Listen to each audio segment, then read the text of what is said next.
ang mga kwento ng pag-ibig, kwento ng buhay at kwento ng pag-asa dito sa Barangay Love Stories. Love Stories. Marami sa atin ang nagsusumika para kumita. Pero may mga panahon na hindi talaga sapat ang kinikita natin. Ikaw, kabarangay, ano ang ginagawa mo kapag kapos ka sa pera? Dear Papa Dudut, magandang araw po sa inyo at sa lahat ng mga nakikinig sa Barangay LS. Ako nga po pala si Jules. Nagtatrabaho po ako bilang supervisor sa isang call center at palagi po akong nakikinig sa inyo tuwing break ko. Matagal ko na rin pong napapakinggan ang iba't ibang kwento tungkol sa love life dito sa Barangay LS. Kaya naman naisipan ko na baka panahon na rin para ibahagi ko ang sarili kong karanasan. Isa lang po akong simpleng lalaki, Papa Dudut, na may simpleng pangarap ang bumuo ng sarili kong pamilya. Pero kung tutuusin ay pakiramdam ko ay hindi ako kagwapuhan, kaya pakiramdam ko rin na wala talagang nagkakagusto sa akin. Pero nagbago ang lahat nang ipakilala sa akin ang kaibigan ko si Dina. Nereto niya ito sa akin at noong una ko pa lamang makita ang litrato ni Dina, napahanga na agad ako.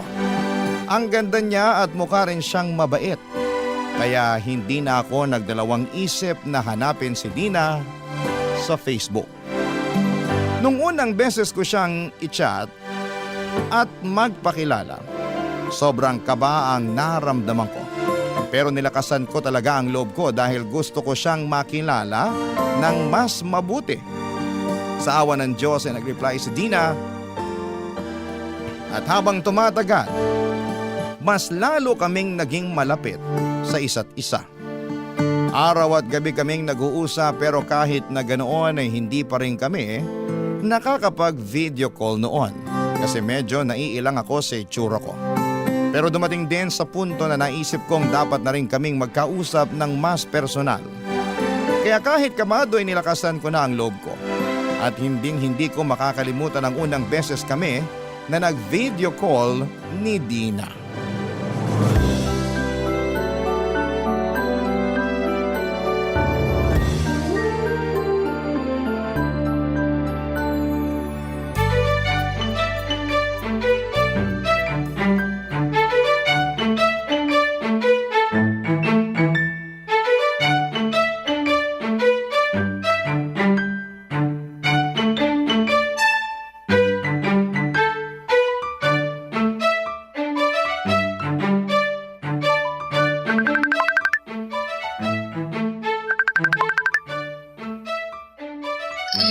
Hi, Jules. Kumusta ka? Eto, okay lang. Ikaw? Okay lang din. Kumain ka na ba? Oo.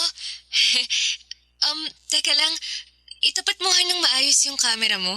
Hindi kasi kita makita ng maayos eh. Pasensya ka na ha. Nahihiya kasi ako eh. Ha? Bakit naman? Paano ba naman kasi? Ang ganda-ganda mo habang ako... Huwag kang magsalita ng ganyan. Sa tingin mo ba, papayag akong makipag-chat at makipag-video call kung napapangitan ako sa'yo? So ang ibig mong sabihin... Oo. Nakukyutan ako sa'yo. Naku, baka mamaya binobola mo lang ako ha? Hindi no. Kaya huwag ka nang mailang sa akin. Sige na nga, sabi mo eh. Nga pala, asan ka ngayon? Ha? Nasa apartment ako. Bakit? Ang ganda kasi ng apartment mo, mukhang hotel. Ay, thank you ah. Pa-room tour ka naman dyan oh. Sige ba? Oh, yan. Bale, ito yung CR. Teka, bathtub ba yan? Oo. Wow! Kakaibang klase ang bathtub mo ah. Kulay pink? Mahilig kasi ako sa pink. Tsaka Sa totoo lang, yung bathtub na yan ang dahilan kung bakit kinuha ko tong apartment na to. Mahal ba yung inuupahan mong apartment? Medyo. Pero ayos lang sa akin yun. Kasi yun naman talaga ang dahilan kung bakit nagpapakapagod tayo sa trabaho, di ba? Para mas magkaroon tayo ng maginhawa at saka komportableng buhay. Kung sa bagay. Anyway, ito naman yung kusina ko. Oh, ayan. Wow! Ang lakas naman makasosyal ng kusina mo. At talagang induction cooker pa yung gamit mo. Aba, syempre naman. Para iwas sunog na rin, di ba? Pero, hindi ba mahal sa kuryente yan? Medyo. Pero okay lang. Mas mapapamahal ako kung masusunog tong apartment. Ikaw talaga. Teka lang. Ano yung nasa gilid? Ha? Saan dyan? Ayan o, yung glass case. Sandali lang ah. Ito yung perfume collection ko. Grabe, ang dami. Mahilig ka pala sa perfume? Hindi ba obvious? Kapag nai-stress ako sa trabaho, yung ginagawa kong stress reliever ay ang mangolekta ng bagong perfume. Pero, hindi ba mahal yan? Alam mo ikaw, kuripot ka siguro, no? Paano mo naman nasabi? Ang dami mo kasing comments tungkol sa mga gamit ko dito sa apartment eh. Hindi naman sa ganun. Yung sa akin lang naman, namamahalan ako sa mga gamit mo. Yun lang yun. Para saan pa yung kinikita natin kung hindi natin ibibili ng mga bagay na makapagpapagaan ng loob natin, di ba? Tsaka isa pa, hindi mo rin naman madadala sa hukay yung pera mo kapag namatay ka. Nandun na ako. Pero naniniwala kasi ako na dapat marunong tayong magtipid kasi hindi natin alam kung kailan tayo mauubusan ng pera, di ba? Kaya nga ako nagtatrabaho eh. Para hindi ako maubusan ng pera. Pero alam mo, ang cute mo pag tumatawa. Sus, bolero. Totoo kaya? Nga pala Jules, thank you talaga sa time mo ah. Talagang na-appreciate ko. Pero kailangan ko na kasing matulog eh. Maaga pa yung pasok ko bukas. Ganun ba? Sige. Good night. Good night din. Chat na lang tayo ulit bukas ng umaga. Aaminin ko po sa inyo, Papa Dudut, na medyo nabigla talaga ako nang makita ko ang mga gamit ni Dina. Puro mamahalin at sosyal. Mga branded na bag, sapatos at accessories na halatang hindi basta-basta. Para sa akin kasi ay sayang lang sa pera ang ganong mga bagay.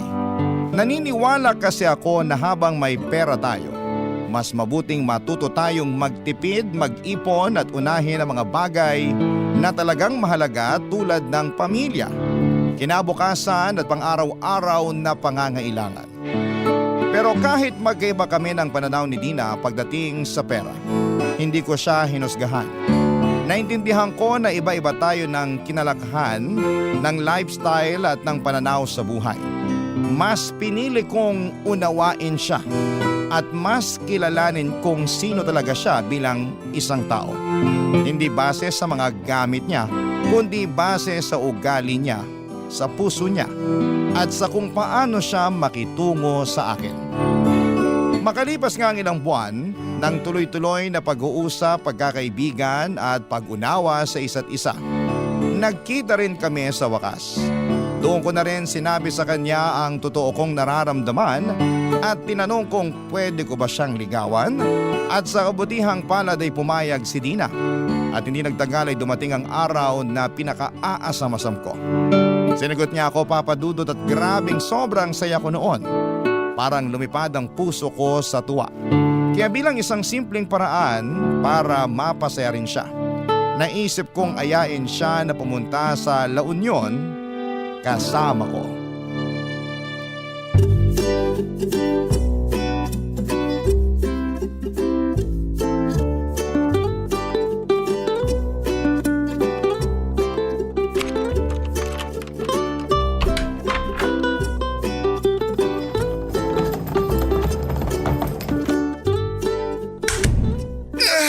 Salamat sa Diyos.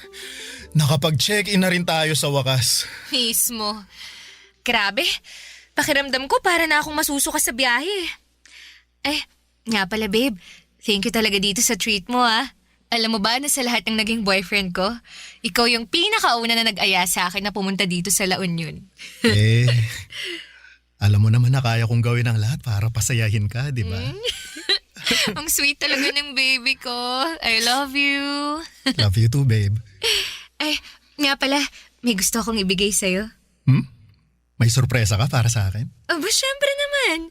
Sagot mo kaya yung hotel at pamasahe natin. Kaya dapat lang na may gift ako para sa'yo. Ano ka ba naman? Maliit na bagay. Hindi ka na dapat nag-abala pa. Pero nandito na to. Kaya tanggapin mo na lang, ha? Saglit lang ah. Kukunin ko lang sa maleta yung surprise ko para sa'yo.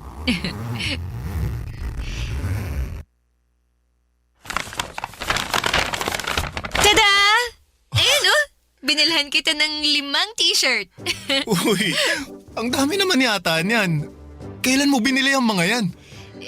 Namili na ako nung sinabi mo sa akin na pupunta tayo dito ng La Union. Para laging handa, diba?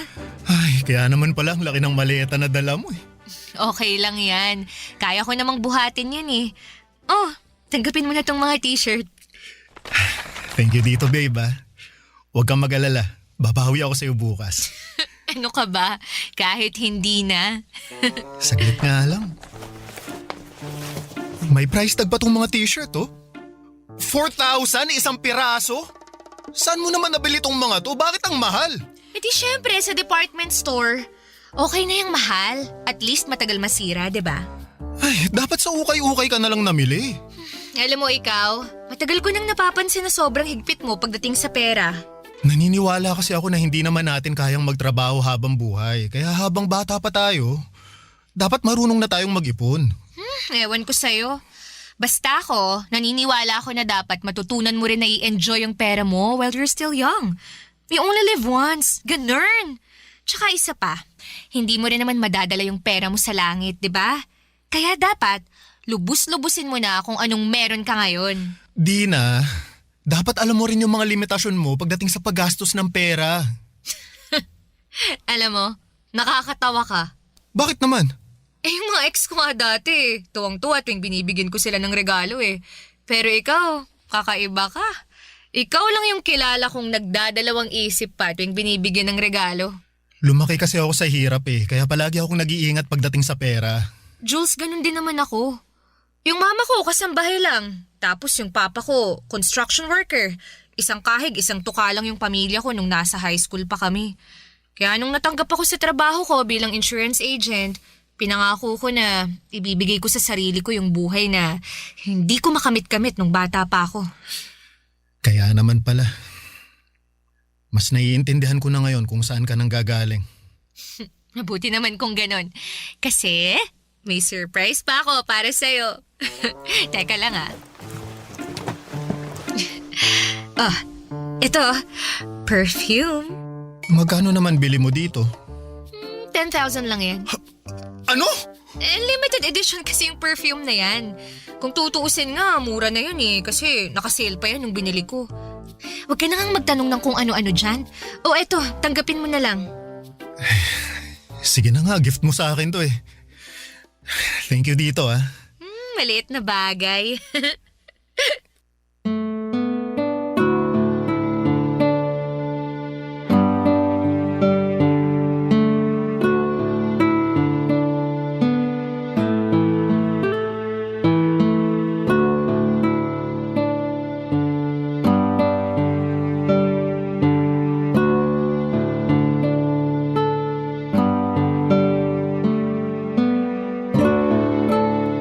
Papadudot, para po talaga akong mahihimatay nang makita ko ang mga pinamili ni Dina.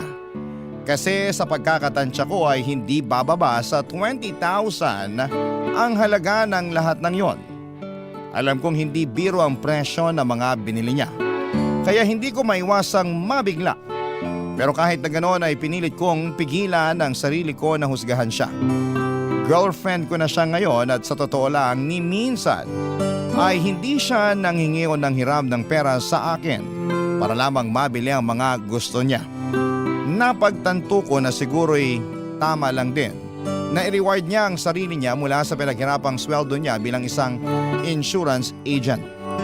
Deserve din naman niyang i-enjoy ang bunga ng sipag at tiyaga niya.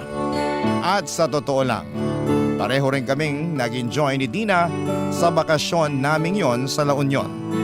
Doon namin mas nakilala ang isa't isa, yung mga simpleng ugali, maliliit na hilig, pati na rin yung mga bagay na nagpapasaya sa amin. Dahil sa mga sandaling yon ay mas lalo kong naramdaman kung gaano siya kahalaga sa akin. Noon ko talaga nasabi sa sarili ko, si Dina na ang babaeng gusto kong makasama at mahalin habang buhay. Barangay Love Stories. Barangay Love Stories. Makalipas ang ilang buwan ay mas lalo pang tumatag at lumalim ang relasyon namin ni Dina. Hanggang sa dumating ang araw na tuluyan nang iniwan ni Dina ang dati niyang apartment para makipag-live-in sa akin. At sobrang saya ko noon, Papa Dudot, kasi pakiramdam ko ay unti-unti na naming binubuo ang buhay na matagal ko nang pinapangarap. Pakiramdam ko noon ay konti na lang at nahantong na talaga sa kasalan ang relasyon namin. At kahit magkasama na kami sa isang bubong, sinisikap ko pa rin iparamdam kay Dina araw-araw kung gaano siya kahalaga sa akin. Hindi ko nakakalimutang ipakita na siya lang ang babaeng mamahalin ko habang buhay. At handa akong tanggapin at mahalin siya ng buo kahit ano pa ang nakaraan o pagkukulang niya. Pero isang gabi habang mahimbing kaming natutulog, nagising ako sa sunod-sunod na pag-vibrate at pag-ilaw ng cellphone. At cellphone pala ni Dina yon. Kinuha ko yung cellphone niya sana para i-silent na lamang, pero hindi ko naiwasang mapansin na may sunod-sunod na mensahe mula sa iba't ibang numero. At doon ako biglang kinabahan, Papa Dudut.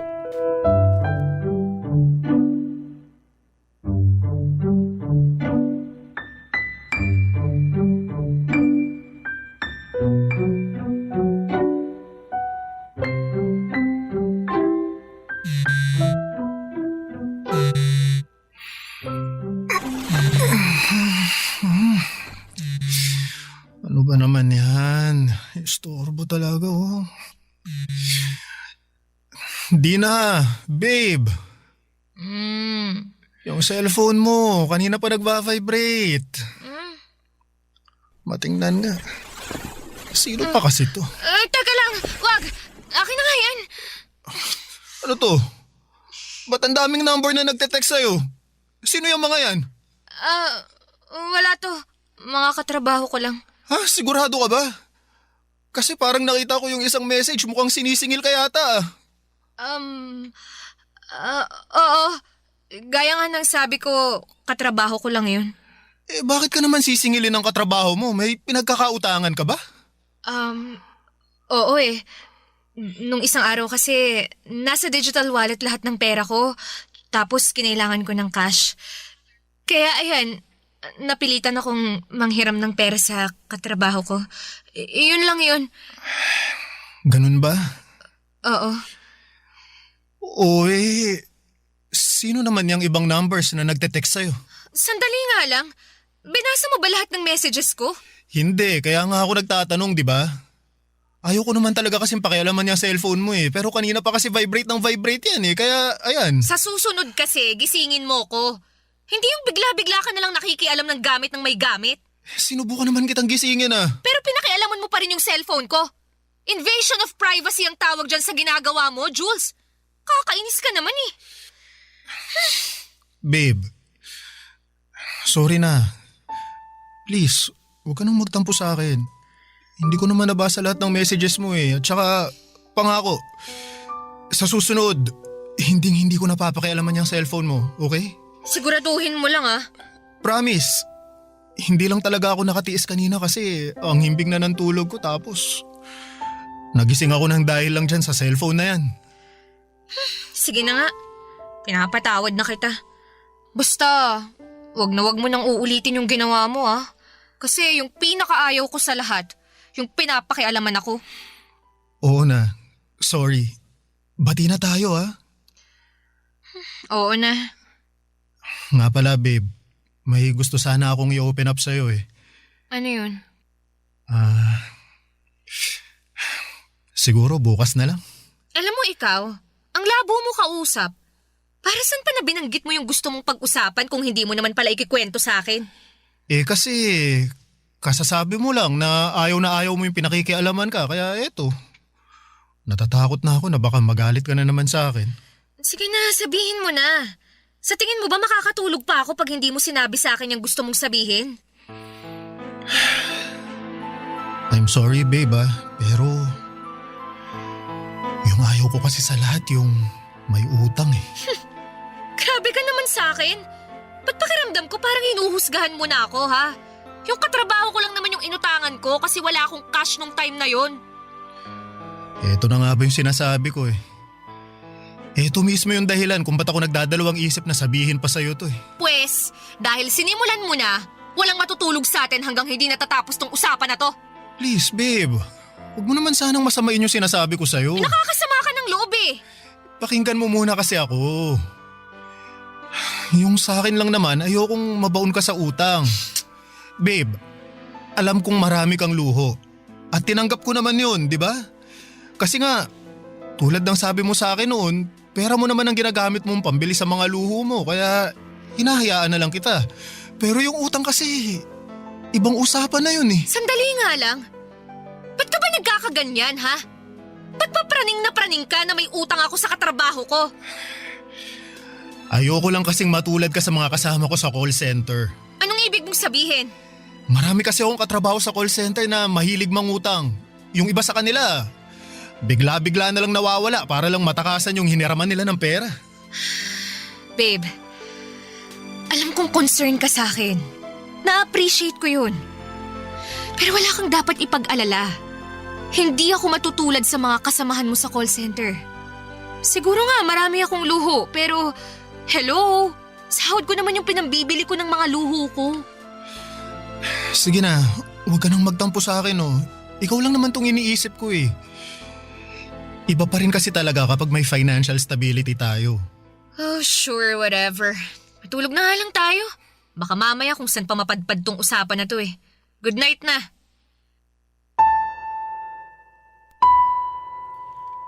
Noong gabing yon ay ramdam kong medyo nainis sa akin si Dina.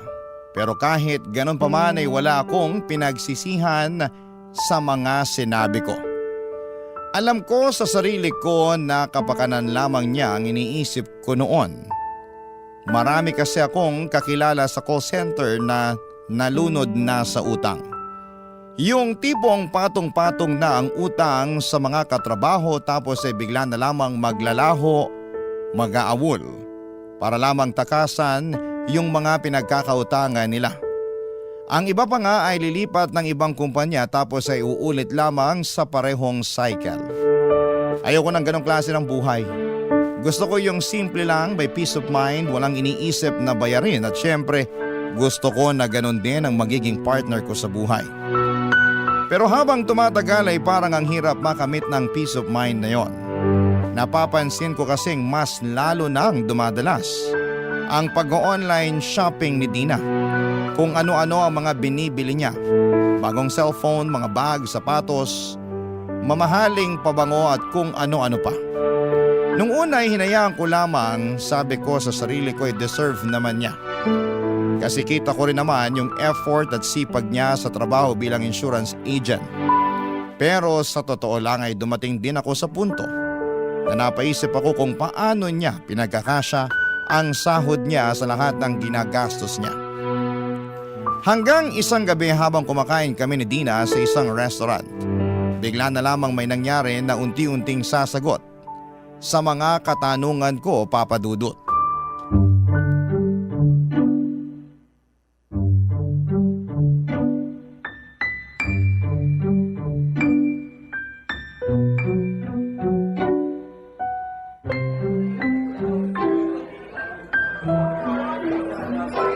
Babe, thank you dito sa treat mo ah.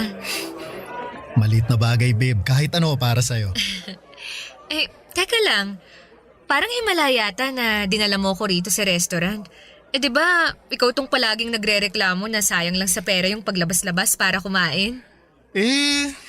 Kakasahod ko lang kasi at napagtanto ko na medyo matagal-tagal na rin simula nung huli tayong lumabas.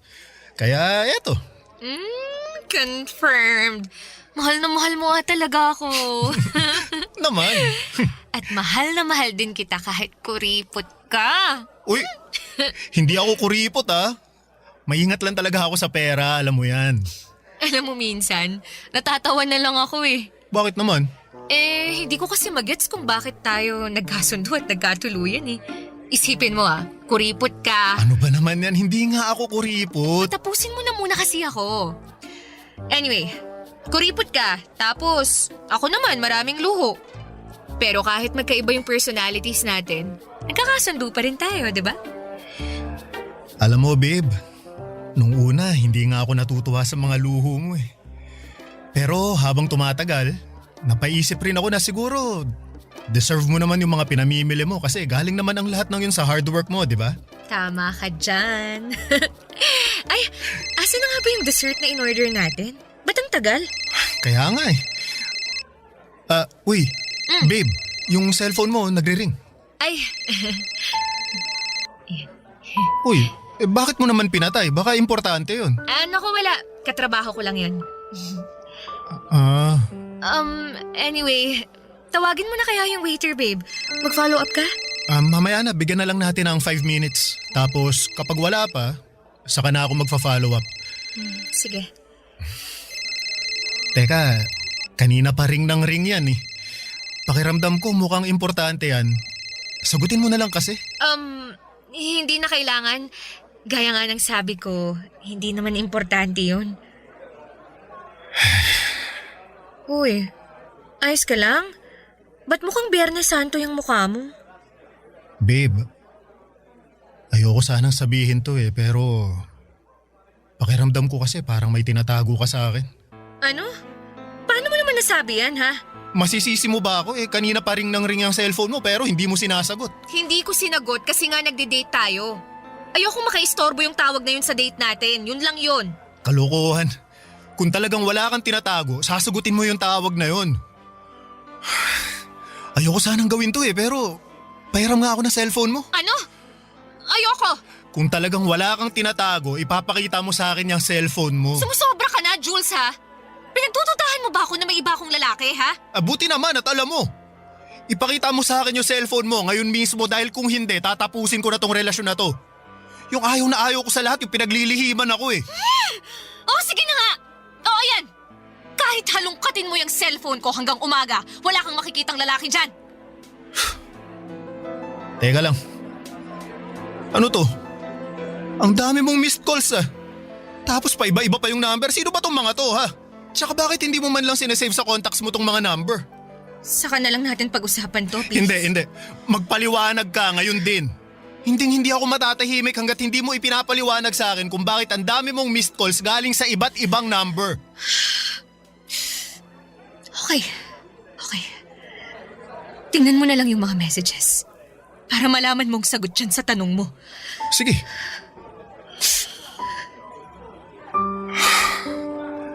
Babe, ang daming naniningil sa'yo. Paano nangyari to, ha? Jules, may problema ako sa pag-iisip. Ano? Anong ibig mo sabihin? Last year, nung pumunta ako sa isang psychiatrist, sinabi sa akin ng psychiatrist na may compulsive buying disorder ako. Hindi ko makontrol yung sarili ko sa paggasta ng kung ano-ano. Ay, Dina. Alam mo naman pala na may problema ka. Bakit hindi mo tinuloy yung pagpunta sa psychiatrist? Kasi tuluyan na akong kinain ng buwisit na disorder na to. Nung una, nagagawa ko pa namang pagkasyahin yung sahod ko sa mga luho ko eh. Hanggang sa dumating yung araw na hindi na kinaya ng sahod ko yung mga pinamimili ko. Kaya napilitan akong mangutang sa mga online lending apps para may pagtustos ako. Dapat nung umpisa pa lang sinabi mo na sa akin to para natulungan kita. Tulungan? Ipaulit-ulit mo ang pinapaalala sa akin na ayaw mo sa mga taong nangungutang eh. Di bali na, nandyan na yan. Huwag kang mag-alala. Haharapin natin to na magkasama, ha? Hindi kita pababayaan. Hindi kita pababayaan.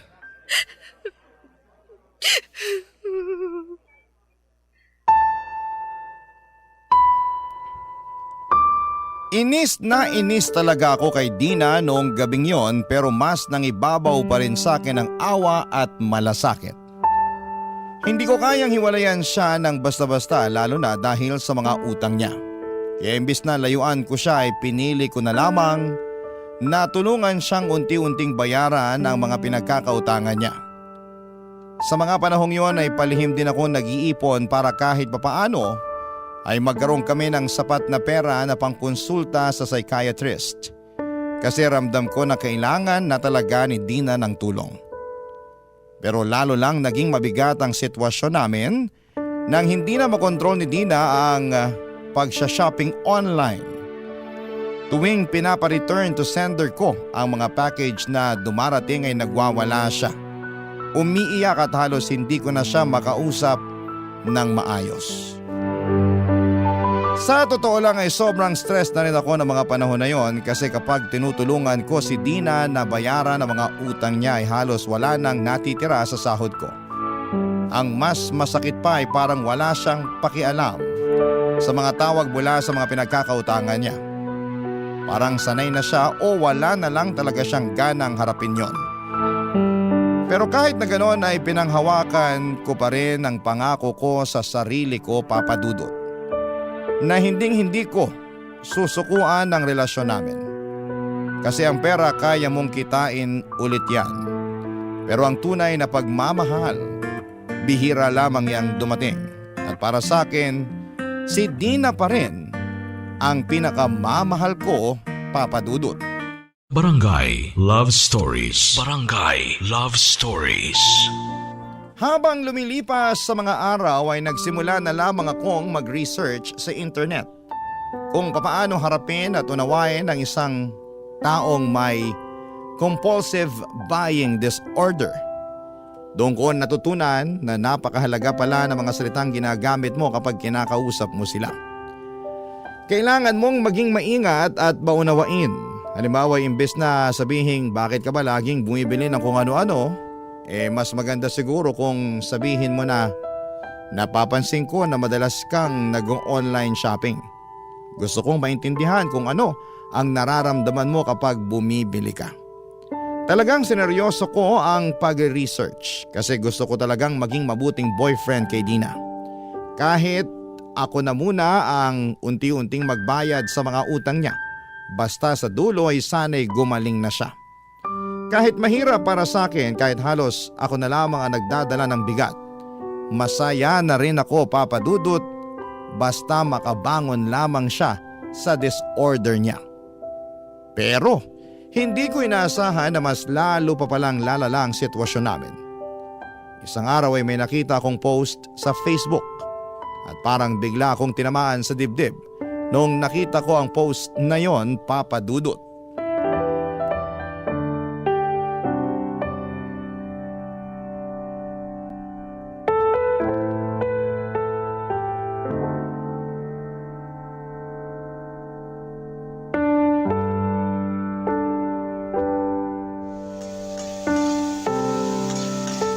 Dina! Babe! Halika nga muna dito.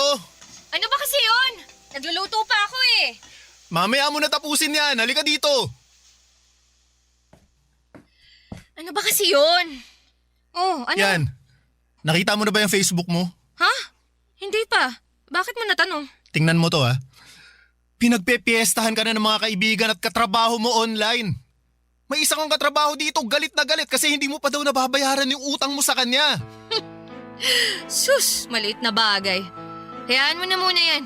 Buburahin niya din yan kapag nabayaran ko na siya. Eh yung sinasabi dito, magdadalawang buwan na raw yung utang mo sa kanya eh. At sa ginawa niyang pag-post sa akin, Sa tingin niya magkakaroon pa ako ng gana para bayaran siya? Ha! Nako, manigas siya. Sige na, tatapusin ko pa yung niluluto ko. Teka, Dina, sandali lang ha. Ibig mong sabihin wala kang balak na bayaran yung katrabaho mo? Meron naman. Pero anong magagawa ko? Wala pa akong pambayad eh. Delayed yung sahod ko ngayong buwan na to, kaya mag-antay siya kamo. Saglit lang. Ano yung ginagawa mo, ha? Teka, sandali lang. Ano nga? O ayan. Nagpadala ako ng pera sa bank account mo para may pambayad ka dun sa katrabahong inutangan mo. Maliit lang na amount yan pero makakatulong na rin para mabawas-bawasan man lang yung utang mo sa kanya.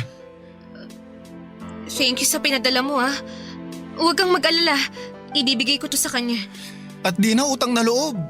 Pakiusapan mo yung katrabaho mo na yun na burahin na yung post niya tungkol sa'yo sa Facebook ha. Nakakahiya yung ginawa niya. Oo na, huwag kang mag-alala. Ako nang bahala ron. Sandali lang ha. May tao ron sa labas. Wag na, ako na. Bumalik ka na lang muna dun sa kusina. Oo na, nandyan na, sandali. Ulit.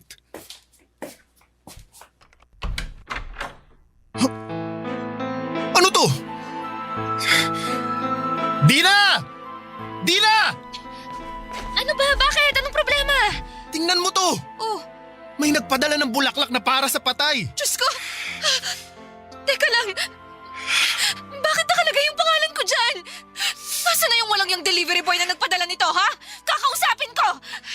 Wala na unadat ng tao pagbukas ko ng pintuan. Basta-basta na lang iniiwan yan sa labas ng apartment natin. Sandali nga lang. Posible bang isa sa mga pinagkautangan mo yung nagpadala nito, ha? Siguro, ewan ko. Hindi ko alam. Naguguluhan ako. Teka nga lang, anak na. Ginamit mo ba yung address natin sa pangungutang mo, ha? Ha? Oo, babe. Pero I'm sorry. Hindi ko naman alam na padadala nila ako ng bulaklak para sa patay eh. Alam mo, Dina, ayoko na. Siguro, mas makakabuti para sa ating dalawa kung maghiwalay na lang tayo. Teka nga lang. Natutuwag ka ba nang dahil lang sa bulaklak na yan? Ang hina mo naman yata. Hindi lang yun. Alam ko na may sakit ka. At pilit kitang iniintindi. Pero alam mo kung ano yung mahirap sa'yo? Ni minsan hindi mo man lang sinubukan na tulungan niya sarili mo eh. Hindi mo ba napapansin na ako tong nagpapakahirap sa trabaho para lang mabayaran yung mga pinagkakautangan mo? Talaga ba, ha? So ano yun? Nanunumbat ka, ganon, ha? Hindi ako nanunumbat kasi sariling desisyon ko yung tulungan ka para mabayaran lahat ng pinagkakautangan mo. Pero yung hindi ko lang matanggap-tanggap, yung parang wala kang balak na ayusin niya sarili mo. Yung tipo, nakakatulog ka ng mahimping sa gabi kahit ang dami-dami ng taong nagagalit sa'yo dahil dyan sa mga utang na yan. Hindi ko pinangarap ang ganitong klaseng buhay, Dina. Buong buhay ko nagsumikap ako para hindi ako magkautang. At ayoko na yung pakiramdam na parang hinihila mo ako pababa kasama mo. Pwes kung ganon, edi sige. Mas mabuti pa nga maghiwalay na lang tayo. Maghiwalay na lang tayo! O sige!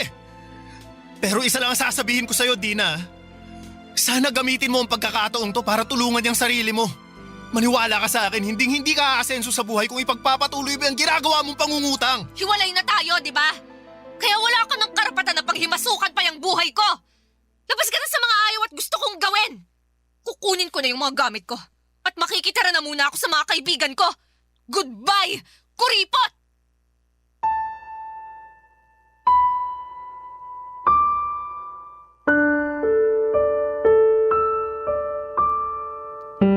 Talagang napuno na ako noong araw na yon, Papa Dudut. Doon ko rin napagtanto na ang hirap palang tulungan ng isang taong ayaw tulungan ng kanyang sarili. Noong mismong araw na yon ay umalis si Dina at tahimik lamang siyang nag-impake at blinak niya din ako sa Facebook. Makalipas nga ang ilang linggo ay napagdesisyonan ko na rin po na lumipat ng bagong tirahan. Sobrang dami na kasing alaala ni Dina sa dati kong apartment at gusto ko na rin po makapag-move on kahit papaano. Aaminin ko na may mga araw pa rin na nalulungkot ako. Lalo na tuwing naaalala ko siya. May mga gabi na bigla na lamang akong napapaiyak. Lalo na kapag bumabalik sa isipan ko yung mga pinagsamahan namin. Pero kasabay noon ay naaalala ko rin kung gaano kabigat yung pinagdaanan ko noon. Yung stress, yung pagkalunod sa problema at yung halos maubos na ako sa kakabayad sa mga utang na hindi naman akin. At dahil doon ay mas naging buo ang loob ko na tama lang ang naging desisyon kong tapusin ang relasyon namin. Lumipas nga ang ilang buwan at naging mas tahimik ang buhay ko, Papa Dudut. Sa totoo lang ay wala pa akong balak pumasok ulit sa panibagong relasyon. Nakatuon na lang muna ako sa sarili ko, sa trabaho, sa ipon at sa muling pagbuo ng sarili kong kapayapaan. Pero isang araw sa hindi inaasahang pagkakataon ay paulit-ulit akong tinawagan ni Dina sa cellphone. Laking gulat ko nang malaman ko na in-unblock na niya pala ako.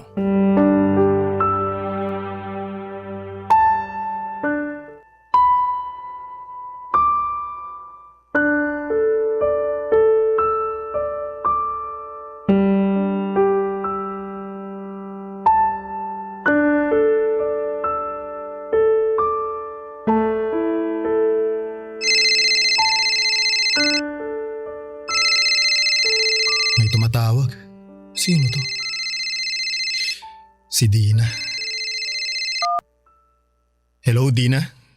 Hello, Jules. Kumusta ka na? Ayos lang ako. Ikaw, kumusta ka? Sa awa ng Diyos, ayos lang din naman. Jules, I'm sorry kung blinak kita noon. Siguro, masyado lang akong naging emosyonal nung mga panahon na yun. Pero okay na ako ngayon. Ha? Anong ibig mong sabihin? Handa na akong makipagbalikan sa'yo. Dina, aaminin ko na mahal pa rin kita pero talagang ayaw ko na eh. Jules naman, maawa ka sa akin, please. Kailangan ko talaga ng tulong mo. Pinalayas ako ng kaibigan ko sa apartment niya kasi may nagpuntang lalaki dun na sinisingil ako sa utang ko. Wala na akong matutuluyan at gulong-gulo na yung isip ko. Kaya parang awa mo na, tulungan mo na ako. So ang ibig sabihin, tinawagan mo lang ako para hinga ng tulong? I'm sorry. Hindi sa ganun yun, pero... Tapatin na kita. Ayoko nang madamay sa mga problema mo. Tahimik na ang buhay ko ngayon at sa tingin ko, mas makakabuti kung ibablock mo na lang ako ulit. Ang kapal ng mukha mo para sabihin na mahal mo pa rin ako. Tapos yun pala, walang yain mo lang ako ng ganito, ha? Oo, mahal pa rin kita. Pero ayoko na maging parte ng buhay mo. Sakal na sakal ako ng mga panahong nagsasama pa tayo, Dina. Alam ng Diyos na binigay ko sa iyo ang lahat. At ginawa ko din ang lahat para panatilihing maayos yung relasyon natin. Pero habang tumatagal, mas lalo kong napapansin na parang hindi mo naman binibigyan ng halaga yung mga pagsasakripisyo ko para sa'yo noon eh. Saan doon? Yung pagbabayad mo sa mga utang ko? Hindi naman kita pinilit noon na bayaran yung mga utang ko, ah. Ikaw tong praning at atat na bayaran yung mga utang ko kahit wala namang pumipilit sa'yo na gawin mo yon. Tapos ngayon, kung makapagsalita ka dyan, parang kasalanan ko pa na kusa mong binayaran yung iba kong utang. Kusa akong binayaran yung mga pinagkakautangan mo kasi gusto ko na maging financially stable tayo. Pero alam mo kung ano yung mahirap sa'yo, ha? Komportable ka sa buhay na maraming pinagkakautangan. Parang wala lang sa'yo yung tipong habang tumatagal, mas lalong humahaba yung listahan ng mga pinagkakautangan mo. Parang ayos lang sa'yo na hindi ka makapagbayad. At para sabihin ko lang sa'yo, ni minsan, hindi ko pinangarap na magkaroon ng girlfriend na manggagancho. Ang sakit mo namang magsalita, Jules. I'm sorry, pero kasi hindi ko na alam kung paano pa sasabihin sa'yo yung nararamdaman ko eh. Jules, please naman, oh. Tanggapin mo na lang ako ulit sa buhay mo. Pangako, susubukan ko Kung ganon, mas lalo mo lang akong binibigyan ng rason para layuan ka. Ano? Ako na nga itong nagpapakumbaba. Tapos ngayon ako pa nung pagsasalitaan mo ng ganyan. Malinaw na sa akin na hindi mo naman talaga ako minahal. Kasi kung mahal mo ako, hindi ka magdadalawang isip na tulungan ako. At kung mahal mo ako, hindi mo ako huhusgahan dahil lang may mga pinagkakautangan ako. Dapat nga magpasalamat ka pa sa akin at pinatulan pa kita kahit hindi ka naman kagwapuhan. Kung ganon, pasensya na. Pero hindi talaga akong lalaking para sa'yo. Mas pipiliin ko pa ring saktan ka gamit ang katotohanan kaysa lambingin ka gamit ang kasinungalingan.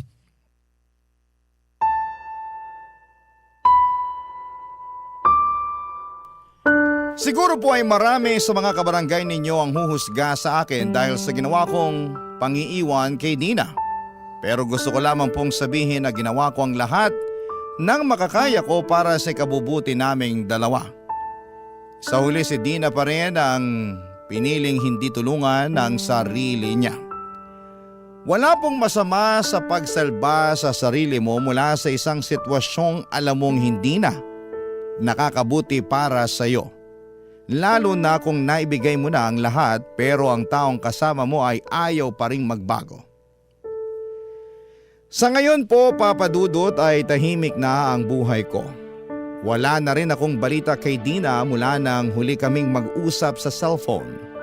Pero may isang mahalagang aral akong natutunan sa lahat ng mga nangyari.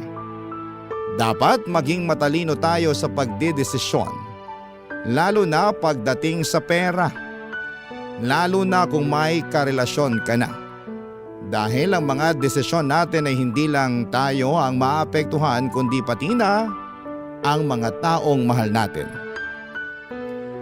Maraming salamat po sa pagbibigay sa akin ng pagkakataong may bahagi ang kwento ko. Isang love story na hindi man naging perpekto ang ending ay totoo at mula naman sa puso. Umaasa pa rin po ako, Papa Dudut, na mapili po ninyo ang sulat kong ito at para kay Dina, kung sakali man na mabasa mo man ito ay sana'y magbago ka na. Ang iyong forever kapuso at ka-barangay, Jules. Kwentuhan naman tayo dito sa comment section. Ang mga kwento ng pag-ibig, kwento ng buhay at kwento ng pag-asa dito sa Barangay Love Stories. Love Stories.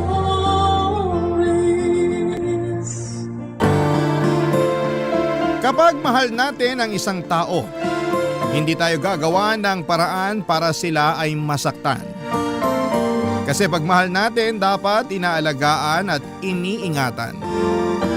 Ikaw, kabarangay, anong gagawin mo pag sinaktan ka ng taong mahal mo? Dear Papa Dudut, sumulat ako sa programa ninyong Barangay Love Stories dahil netong mga nakaraang araw ay sobrang lungkot ko. Tapos aksidente kong nakita ang isa sa mga uploaded stories ninyo online na agad kong pinakinggan. At nung natapos ko nga ito ay nakaramdam ako ng gaan sa puso ko. Lalo na masasabi kong inspirational talaga yung tema ng naturang kwento. Doon na nagsimula ang pakikinig ko sa programa ninyo tapos ay naisip ko na what if ako naman ang sumulat para humingi ng payo sa mga kabarangay natin, Papa Dudut. Pero bago ko simulan ang pagkukwento ay magpapakilala muna ako sa inyo. Ako po si John David pero tawagin niyo na lamang po ako sa pangalang JD. 32 years old at nagtatrabaho bilang accountant sa isang private company sa Makati. Matangkad din ako, almost 6-footer, mestizo at gwapo. Dahil sa physical kong katangian, mataas talaga ang tiwala at kumpiyansa ko sa sarili ko. Yun din ang dahilan kung bakit naging habulin ako ng mga kababaihan. Wala ano magagawa ko kung pinanganak akong magandang lalaki? Pero syempre aminado rin akong chick boy Lalo na noong hindi ko pa nakikilala yung babaeng nagpatibok sa puso ko. Isang araw, inimbitahan ako ng best friend ko na magpunta sa party ng family nila kung saan ay 70th birthday celebration ng lola nila. Dito ko nakilala si Clarice na girlfriend ng isa sa mga cousin ng kaibigan ko. Maganda siya, sexy at may pagkasingkit. Malakas din ang datingan niya pero at the same time ay hindi siya yung mga tipo ko. Palibasa ay meron na rin akong ibang babaeng tinitingnan sa party na pinuntahan ko pero malabo ko siyang makausap. Kaya naman nagpunta na lamang ako sa cocktail section ng party hall para kumuha ng inumin. At nagkataon naman na nandun din si Clarice na agad napansin ang mga tinginan ko sa babaeng type ko, Papa Dudut.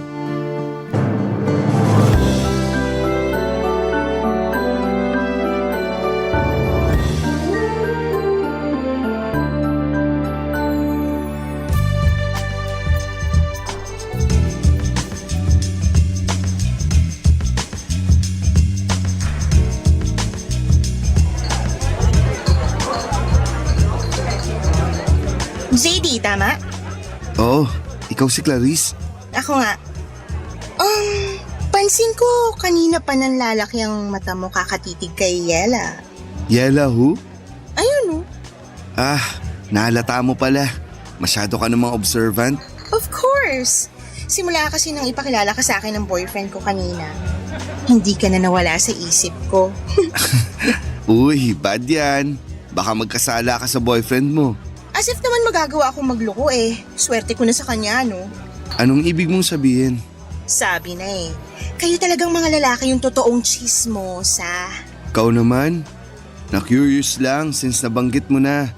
Kaya sabihin mo na. Siyempre, napaka-gentleman niya. Kung tratuhin niya ako, malayong malayo dun sa ex-boyfriend ko na kulang na lang gawing punching bag mukha ko dahil sa hilig manuntok. Dati niya yatang pangarap maging professional boxer eh. Tapos ako yung ginawang sparring mate.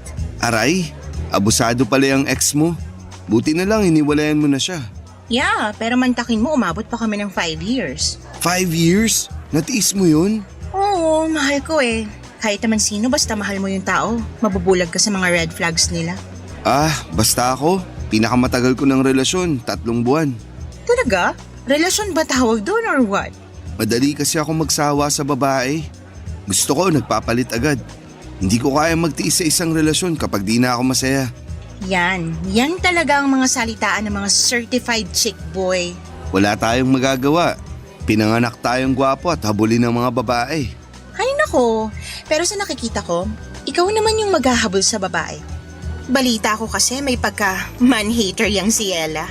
NBSB din, kaya good luck sa'yo kung paano mo popormahan. Ganun ba? E di pag naging kami, ibig sabihin ako yung magiging unang boyfriend niya. Ganun na nga. Naniniwala naman ako makukuha ako loob niya kasi lahat ng babae nahuhulog sa akin. Tingnan mo ikaw, na-attract ka nga sa akin, di ba? Huwag mo nga sabihin yan, baka may makarinig sa'yo. Ikaw ang may sabi na simula nung ipakilala ka sa akin ng boyfriend mo, di na ako maalis sa isip mo. Kanina yun, hindi na ngayon. Mahal ko yata boyfriend ko, no? Whatever you say. Basta, sinasabi ko sa'yo, liligawan ko at mapapasagot ko yung si Ella. Good luck ulit, pero ano bang nakita mo sa kanya? Don't get me wrong, maganda naman siya, pero ang baduy pumorma. Sabi ng boyfriend ko, ganyan na raw si Ella kahit ng mga bata pa sila. Mahinhin, dalagang Pilipina. Yun nga yung nagustuhan ko sa kanya eh. Kasi karamihan sa mga babaeng nakikilala ko, nagpapakita agad ng motibo sa akin. Kumbaga, sunggab ng sunggab agad. Pero si Ella, kakaiba sa lahat. Kaya nakuha niya talaga atensyon ko. Excited na ako kung paano mo mababali ang sumpa ng pagiging NBSB ni Ella. Kaya nga tulungan mo ako. Anong gusto mong gawin ko? Kunin mo number niya para sa akin. Sure, ihingin ko sa boyfriend ko.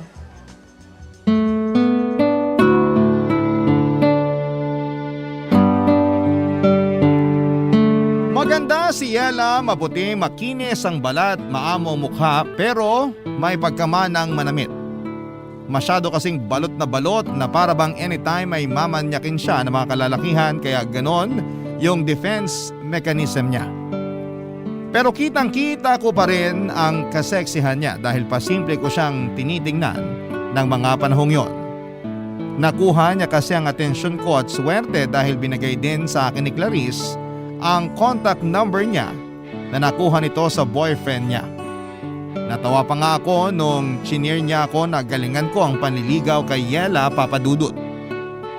Sa isip ko ay challenge na mapasagot ko si Yela dahil sanay ako na ako ang nililigawan at pinapasagot ng mga kababaihan.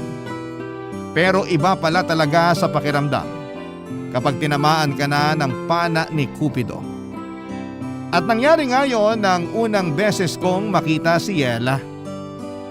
Pagkatapos ng party agad kong tinext ang number niya pero ang tagal niya bago mag-reply.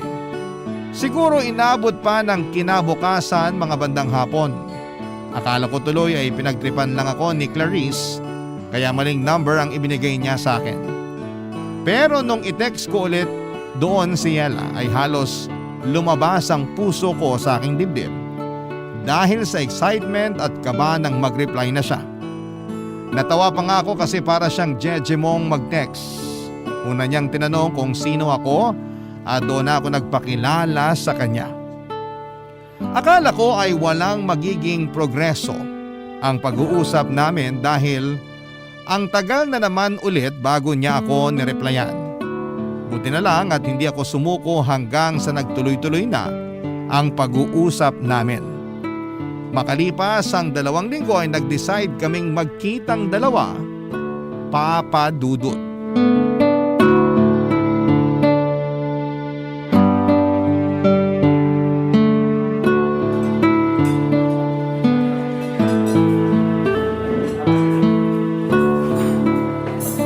So, kay Clarice mo pala nakuhang number ko Oo, kinuha niya sa boyfriend niya na pinsan mo.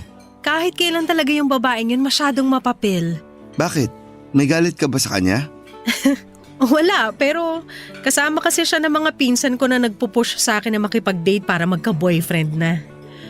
Excited na raw kasi sila na may ipakilala ako sa pamilya namin. Kahit si Lola, suportado sila. Wala naman sigurong masama sa kagustuhan nilang yun para sa'yo, right?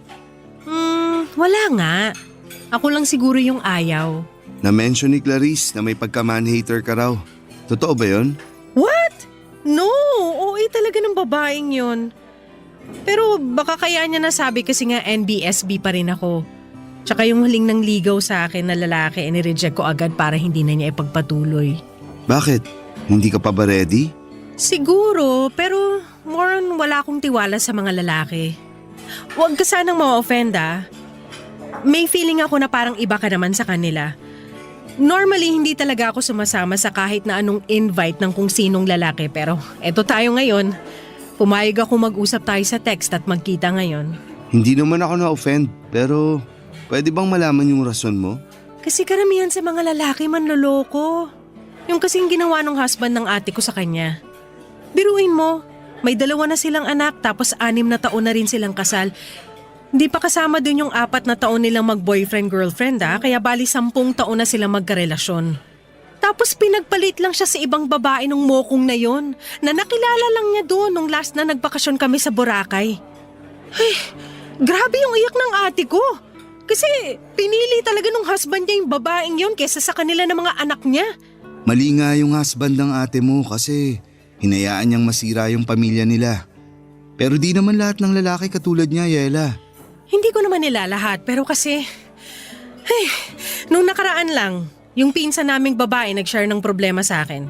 Close kami nun kaya ako agad yung takbuhan kapag may problema. Lalo na pag nagkakalabuan sila ng boyfriend niya. Same problem sa ate ko. Iniwan din siya at pinagpalit sa iba pero ang malupit, binuntis pa siya. Grabe! Awang-awa ako dun sa pinsan ko, para ko na yung kapatid. Hindi niyo na ba nahabol yung lalaki? Paano namin nahabulin? Bigla na lang naglaho na parang bula. Bakit ganyan kayo mga lalaki, ha? Bakit madali sa inyong iwanan at ipagpalit yung mga asawa at girlfriend nyo sa ibang babae? Kahit bagong kilala nyo pa lang. Sandali. Bakit parang kinorner mo naman ako sa tanong mong yan? Sagutin mo na lang, total lalaki ka naman. Gusto ko lang maintindihan kung ano yung tumatakbo sa isip nyo. Hindi naman ako magsasalita para sa karamihan ng mga lalaki. Kasi magkakaiba naman kaming tao. Sa bagay, bakit mo nga ba naisip na tanungin ka? Sa lagay parang sinabi ko na rin na katulad mo yung mga manlolokong yun. Hindi ka naman siguro manloloko, no? Siyempre hindi. Nirerespeto ko yung mga babae. Dahil may mga kapatid din akong babae. At higit sa lahat, takot ako sa karma. Sakaling magloko ako sa magiging girlfriend ko.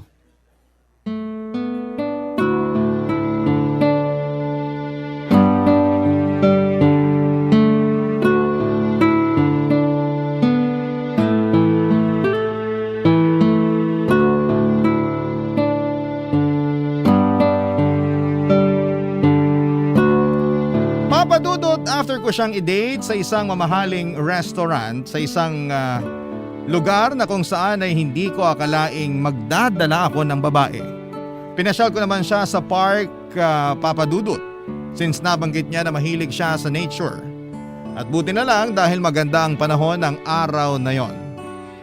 Marami po kaming napag-usapang mga bagay tungkol sa trabaho niya at hobbies niya. Yung iba nga ay mga random things lang, pero nagulat ako. Kasi na-enjoy kong pakinggan at malaman yon. After our first meet-up/date ay hinatid ko na si Yela sa apartment na tinutuluyan niya. Pero bago kami maghiwalay ay ninakawan ko siya ng halik sa labi niya. Kabado ako kasi akala ko ay sasampalin niya ako pero kitang-kita ko lang na nag-blush siya at ngumiti, Papa Dudut. Tapos ay nagulat ako kasi bigla niyang inangkla ang mga braso niya sa leg ko. At hinapit ako palapit sa kanya para ipagpatuloy ang aming halikan. Ang date naming yon ay nasundan pa ng ilang paglabas na masasabi kong nauuwi. Or nauuwi sa pag-check-in namin sa motel dahil hindi na talaga namin kayang pigilan ang init ng aming mga katawan. Oo, nakuha ko na si Yela sa kama pero hindi pa kami mag-on. Kaya nag-worry ako ng husto dahil baka wala talaga siyang planong makipagrelasyon sa akin. Pumayag naman siyang ligawan ko pero hindi niya pa rin ako sinasagot.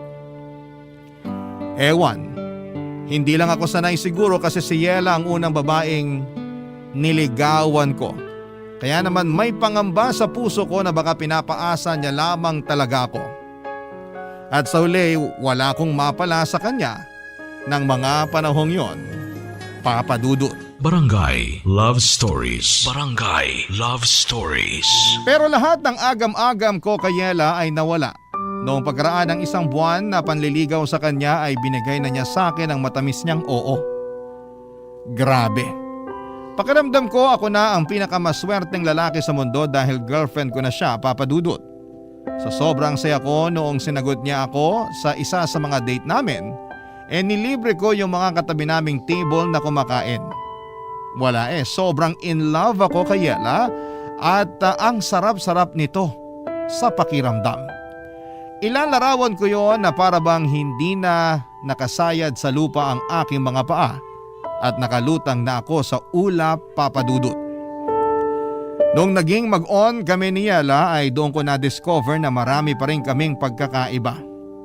At dahil nga may pagka-introvert siya, hindi ko siya mayayang pumunta sa mga bar para mag-relax at uminom ng kaunti. Kaya ang ending ay tropa ko na lamang ang niyayaya ko o kung hindi naman sila available ay nagsosolo na lamang ako. Pinapayagan naman ako ni Yela kasi hindi naman siya mahigpit, which I like dahil ayoko nung pakiramdam na kinokontrol ako. Masaya na rin naman ako na may kaunting lungkot kasi sana naman kahit papaano subukan man lang niyang makisama sa mga trip ko, Papa Dudut.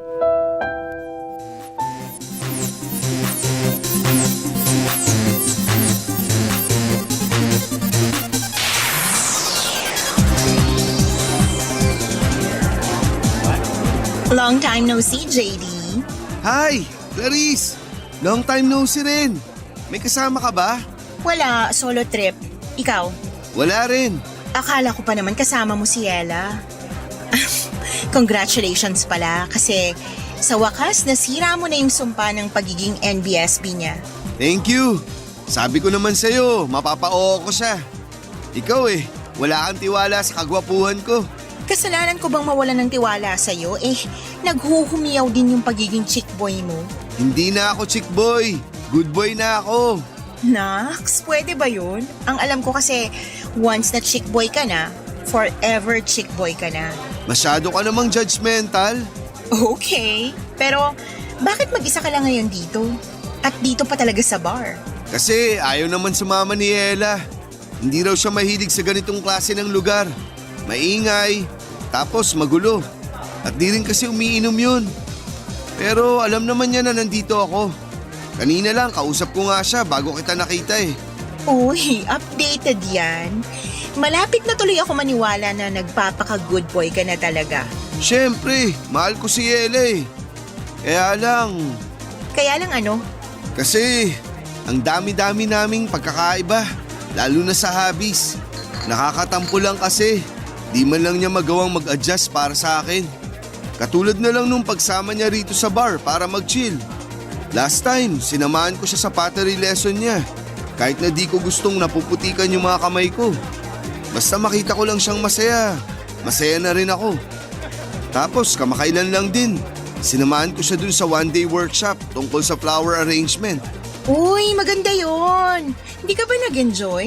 Hindi, kasi panay ang bahin ko. Allergic ako sa mga bulaklak. Ang ending, nagpa-ear ako ng wala sa oras dahil lumala yung allergy ko.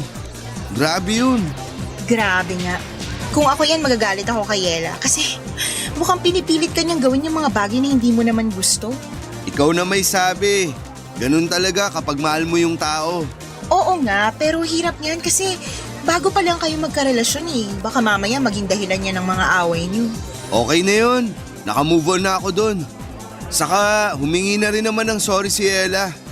Thankful siya kasi sinamahan ko pa rin daw siya. Nangako na lang siya na babawi sa akin. Kaya nga akala ko sasamahan niya ako nung niyaya ko siya mag-bar. Pero hindi. Kaya eto, mag-isa lang ako. Ikaw, nasan boyfriend mo? He's busy.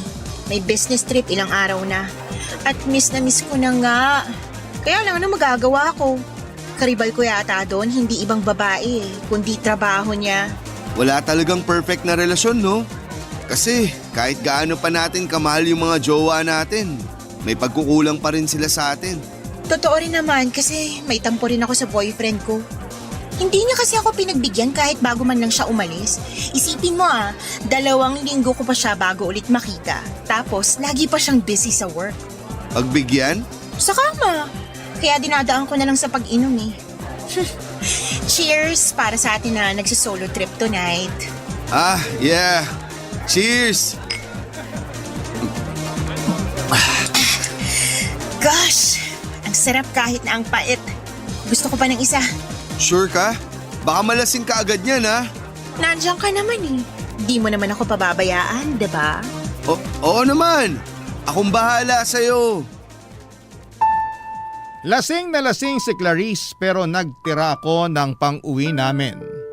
Ako ang nag-asikaso sa kanya at plano kong isakay na lang siya ng taxi. Pero hinatak ako ni Clarice sa loob ng naturang taxi na pinara ko para sa kanya at pilit na pinapasama ako. Kaya wala na akong nagawa pa. Naisip kong i-check-in na lamang siya sa isang motel para doon magpalipas ng gabi. Tapos ay iiwanan ko na siya doon at uuwi na. Pero dahil sa kalasingan at init ng katawan ay hindi ko napigilan ang sarili ko na mahumaling kay Clarice. Nagsimula lang yon sa paghawak at halikan hanggang sa may nangyari na sa aming dalawa. Nakailang rounds din kami bago kami nakatulog sa sobrang pagod. Kinabukasan ay hiyang-hiya kami sa mga sarili namin nang nahimasmasa na kami.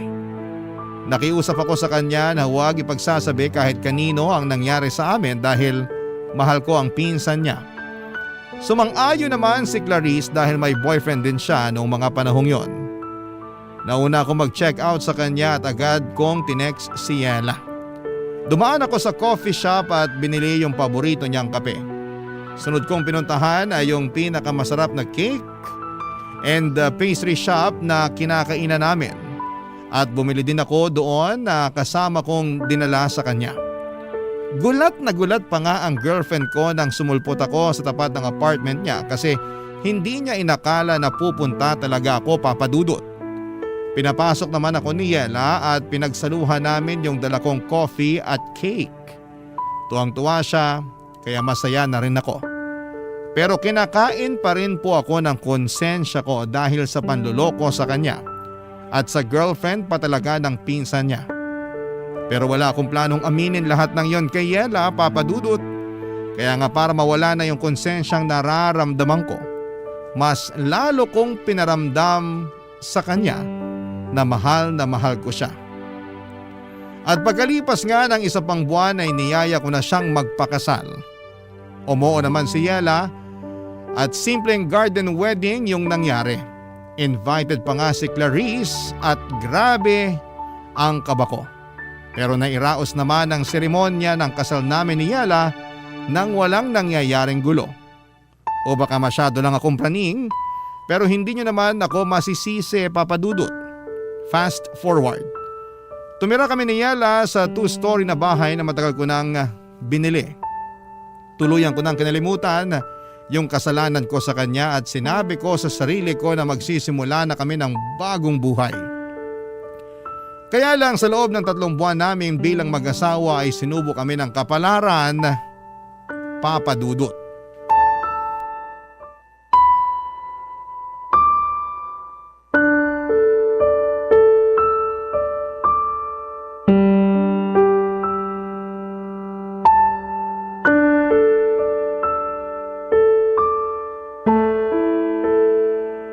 Negative na naman, babe. Ganun ba? Hayaan mo na. Subukan na lang ulit natin. Pero paano kung wala na naman? Paano kung negative na naman yung resulta? Hindi ko alam pero umasa na lang tayo na baka makabuo na rin tayo, babe. Pero pagod na akong umasa para lang mabigo na naman. Hindi na tayo bumabata. Gusto ko na magkabibi tayo, babe. Ikaw ba ayaw mo pa? Siyempre gusto ko pero kung hindi pa binibigay sa atin, anong magagawa natin? So ganun na lang yun? Anong ganun na lang yun? Gusto mo na tanggapin na lang natin na hindi na tayo magkakaanak, ganun ba? Wala akong sinasabing ganyan, Yela. Sa tono mo kasi parang okay lang sa'yo na hanggang ngayon wala pa rin tayong baby. Eh ano ang gagawin ko? Sige nga, sabihin mo yung gagawin ko at gagawin ko. Bakit mo ako sinisigawan? Ikaw kasi, para kang bata kung umasal. Ako pa pala yung parang bata umasal masisisi mo ba ako? Ginagawa naman natin yung lahat pero parang wala pa rin. Bakit ganon? Bakit yung iba ang dali lang sa kanila magka-baby? Pero bakit tayo hirap na hirap? Ano bang mali sa katawan ko? Nakakainis naman. Babe, makinig ka, okay? Makinig ka sa akin, please. Titigan mo ako sa mga mata, Yela. Nakikinig ako sa'yo. Ikaw na ang may sabi. Ginagawa naman natin ang lahat. Kaya nga tsagain lang natin. Sundin natin yung sinabi ng doktor na gagawin para makabuo tayo. Tapos ipagdasal din natin. Kasi naniniwala ako na kapag pinagdasal natin yung bagay na gustong gusto natin, ibibigay sa atin yun ng Diyos. Ayoko lang na iwanan mo ko pag hindi kita nabigyan ng anak. Bakit ko naman gagawin yun? Hindi ko lang mapigilang matakot. Hindi ko gagawin yun sa'yo. Hindi kita iiwanan dahil lang di mo pa ako mabigyan ng anak. Di ba? Nangako tayo sa harap ng Diyos na aalagaan natin ang isa't isa, na mananatili tayo sa tabi ng isa't isa sa hirap at ginhawa. Kaya bakit ko naman sisirain yung sumpaan natin yun? Sige nga. Pasensya na ako, masyado lang akong praning. Ayoko lang masira yung pamilya natin lalo na nagsisimula pa lang tayo. Hindi masisira ang pamilya natin kahit naabutin pa tayo ng ilang dekada na mag-asawa. At kung kalooban ng Diyos na hindi tayo magkaanak, di pa rin kita iiwan, babe. Mahal na mahal kita. Ikaw yung babaeng pinili kong makasama habang buhay. Kaya tutuparin ko yung pinangako ko sa'yo nung kasal natin. Mahal na mahal din kita. At ikaw din yung lalaking gusto ko makasama habang buhay. Kaya salamat, babe. Kasi napanatag na yung kalooban ko. Mabuti naman. Halika nga, yakapin kita. Huwag mo na munang isipin na wala pa rin tayong baby hanggang ngayon, ha? Buo naman yung pamilya natin, kahit wala tayong anak. Saka malay mo, binibigyan lang tayo ni God ng mahaba-habang time para masolo ang isa't isa bago tayo maging ganap na magulang. Kaya huwag ka na masyadong mag-alala. Sana nga ganun lang yun. Sana nga pansamantala lang yung hindi natin pagkakaroon ng baby. Kasi ready na naman tayo maging magulang kaya sana pagkalooban na tayo. Basta, wag lang tayong tumigil sa pagdadasal. Naniniwala ako na nakikinig siya sa atin. Hindi lang si Yela ang frustrated ng mga panahong yon dahil ako rin, Papa Dudut. Gustong gusto ko na rin kasi na magka-baby lalo pa't hindi na ako bumabata pa. I'm already 31 that moment at yung ibang batchmate ko ay may 2 o 3 anak na. Malaki rin ang pagsisisi ko kasi sana noon pa lamang ay nakilala ko na si Yela para maaga kaming nakapagsimula ng pamilya. Tapos kung kailan pwede na ay saka naman kami hindi magka-baby. Sa kabila ng lahat ay alam kong mas matindi yung lungkot na nararamdaman ng misis ko dahil hindi niya ako mabigyan ng anak. Kaya nga imbes na sisihin siya sa bagay na hindi rin naman niya kontrolado, inunawa ko siya ng husto, inalagaan at minahal, Papa Dudut. Sa kabila ng paulit-ulit naming pagkabigo na magkaanak ay hindi pa rin kami sumuko ni Yela. Regular kaming nagpapakonsulta sa doktor at sinusuyod ang lahat ng pwedeng makatulong sa amin. Ganon din na sinusunod ang mga payo ng mga eksperto. Pero higit sa lahat ay natutunan naming lumapit sa Panginoon para ipanata ang pagkakaroon namin ng anak. Nandun yung bumibisita kami sa mga kilalang simbahan para magdasal sa mga santo nila na tuparin ang tanging hiling naming mag-asawa upang mas makumpleto na ang pamilya namin. Mahirap pero nandun yung pag-asa na isang araw ay diringgin din ng langit ang aming dasal na magkaanak na, Papa Dudut. Barangay Love Stories. Barangay Love Stories. Pagkalipas ng 2 buwang pamamanata at pagdarasal na sana'y mabuntis na si Yela, ay sinurpresa niya ako isang umaga ng magandang balita.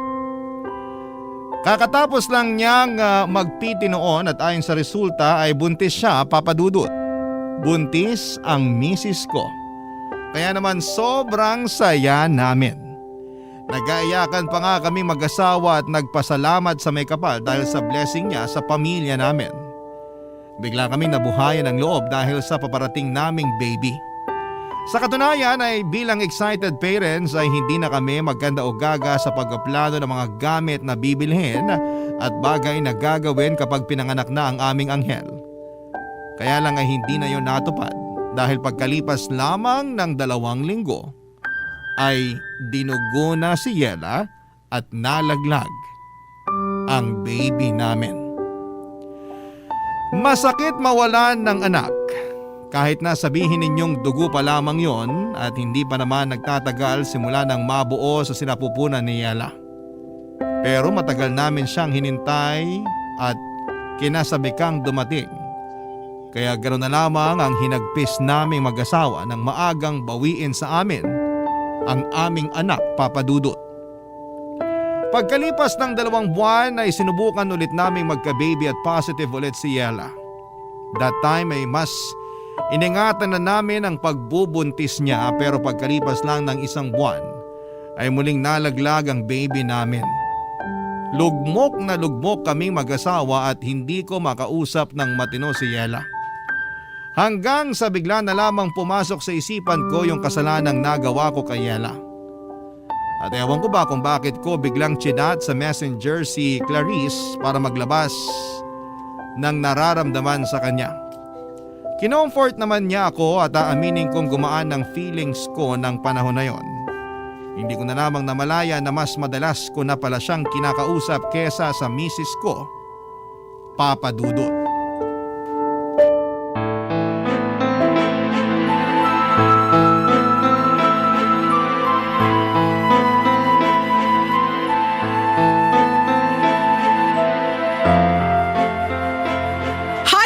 JD? Ano to? Ano to? Yela, ano ba? Bakit mo binato sa akin yung cellphone mo? Nakuha mo pa magtanong? Galing mo rin umarteng inosente, ito lang ginagawang kademonyo, ano? Hindi ko alam yung sinasabi mo. Ikaw tong masyadong mainit dyan. Nananahimik lang ako rito tapos nambabato ka bigla dyan. Bakit di mo tignan yung cellphone bago mo depensahan yung kasinungalingan mo? Tignan natin kung makapagmaang-maangang ka pa. Ano ba kasi to? Babe, magpapaliwanag ako. Wala ka nang dapat ipaliwanag! Nabasa ko na lahat dyan sa conversation nyo ni Clarice! Walang hiya kayong dalawa, ang bababoy niyo! Hindi naman namin sinasadya, babe. Saka isang beses lang naman nangyari yun. Wala akong pakialam kahit isang beses lang yun nangyari. Hindi pa rin yung dahilan para maabsuelto ka na sa panloloko mo sa akin. Kaya pala, ang lambing-lambing mo nung araw na yon kasi may kasalanan ka, demonyo ka. May papunta-punta ka pa sa apartment ko at padala-dala ng kape at pagkain, yung pala. Gusto mo lang linisin yung konsensya mo. Kasama rin ba sa plano mo ipakasalan ako? Pinakasalan kita kasi mahal kita, babe. Huwag mo nga ako tawagin, babe. Nasusuka ako sa pagbumuka mo. Makinig ka kasi muna sa akin. Sige, bibigyan kita ng 1 minuto para magsalita. Sabihin mo na lahat ng gusto mong sabihin. Siguraduhin mo lang na makukumbinsi mo ko sa mga idadahilan mo dahil kung hindi, ewan ko na lang. Please, Yela. Huwag mo akong iwan. Hindi ko kakayanin pag nawala ka sa akin. Mahal kita eh. Yung nangyari sa amin ni Clarice, wala lang yun. Dahil lang yun sa alak. Saka kasalanan niya kasi inakit niya ako. Nagmagandang loob lang ako na i-check-in siya nun sa motel. Kasi lasing na lasing siya. Pero siya tong nagbigay ng motibo. Pero pinatulan mo pa rin. Ibig sabihin gusto mo rin. Ibig sabihin malisyoso ka. Kaya ginalaw mo siya. O tapos ano na ngayon? Ha? Sa kanya ka naman nagpapa-comfort kasi alam mong devastated ako dahil sa pagkawala ng mga anak natin? Ha? Ganun ba yun, JD? Hindi lang naman ikaw yung nagluluksa. Ako rin naman. Pero napaka-unfair mo. At ako pa yung unfair. Oo, kasi akala mo ikaw lang yung nawalan eh. Ako rin naman. Lagi kang nagagalit sa akin na para bang kasalanan ko kung bakit di nabubuhay yung mga anak natin. Hindi mo ako kinakausap kaya sino kakausapin ko? Tapos doon ko na naisip si Clarice kasi alam kong maiintindihan niya ako at di nga ako nagkamali. Ang kapal ng mukha mo! Wala kaming ginagawang masama ni Clarice. Nagpapa-comfort lang ako sa kanya. Pero bakit ka nagpapa-comfort sa ibang babae? Eh may asawa kang tao! Alam mo, napakabulok ng katwiran mo! Walang ginagawang masama, natikman nyo na nga yung isa't isa! Yela, huwag kang magsalita ng ganyan. Bakit? Nahihiya ka? Aba, dapat lang na mahiya ka kasi nakakahiya naman talaga yung ginawa nyo! Nakakadiri kayo! Nasusuka ako sa inyo! Galit na galit sa akin si Yela nang malaman ang panluloko ko sa kanya noong hindi pa kami kasal. Pero wala na rin naman ako magagawa para itama ang pagkakamaling yon dahil sa nangyari na. Pilit kong pinaintindi sa kanya na dala lamang yon ang kalasingan at bugso ng damdamin pero nagbingi-bingihan si Yela sa mga rason ko. Hindi ko na alam ang gagawin ko noon at naiyak na lamang din ako sa sobrang aburido dahil sa kamalasang nangyayari sa pamilya namin. Galit na galit sa akin si Yela, kulang na lamang ay isumpa niya ako, Papa Dudut. Muli ako nakaramdam ng konsensya sa mga kasalanan ko sa kanya pero thankful pa rin ako dahil hindi ako hiniwalayan ng misis ko.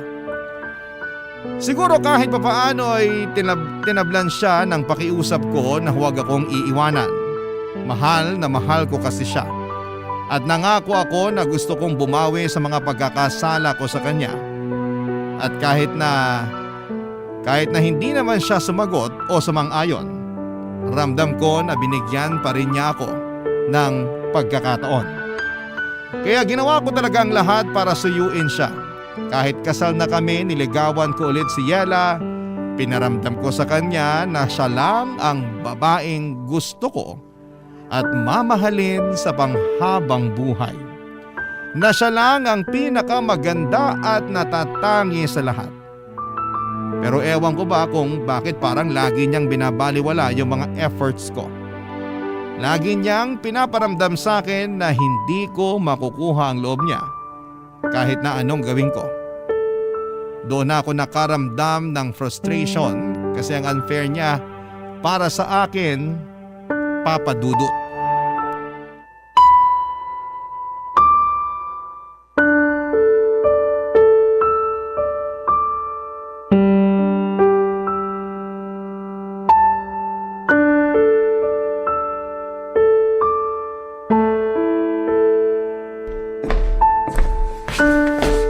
Babe, pinagluto kita ng paborito mong sopas.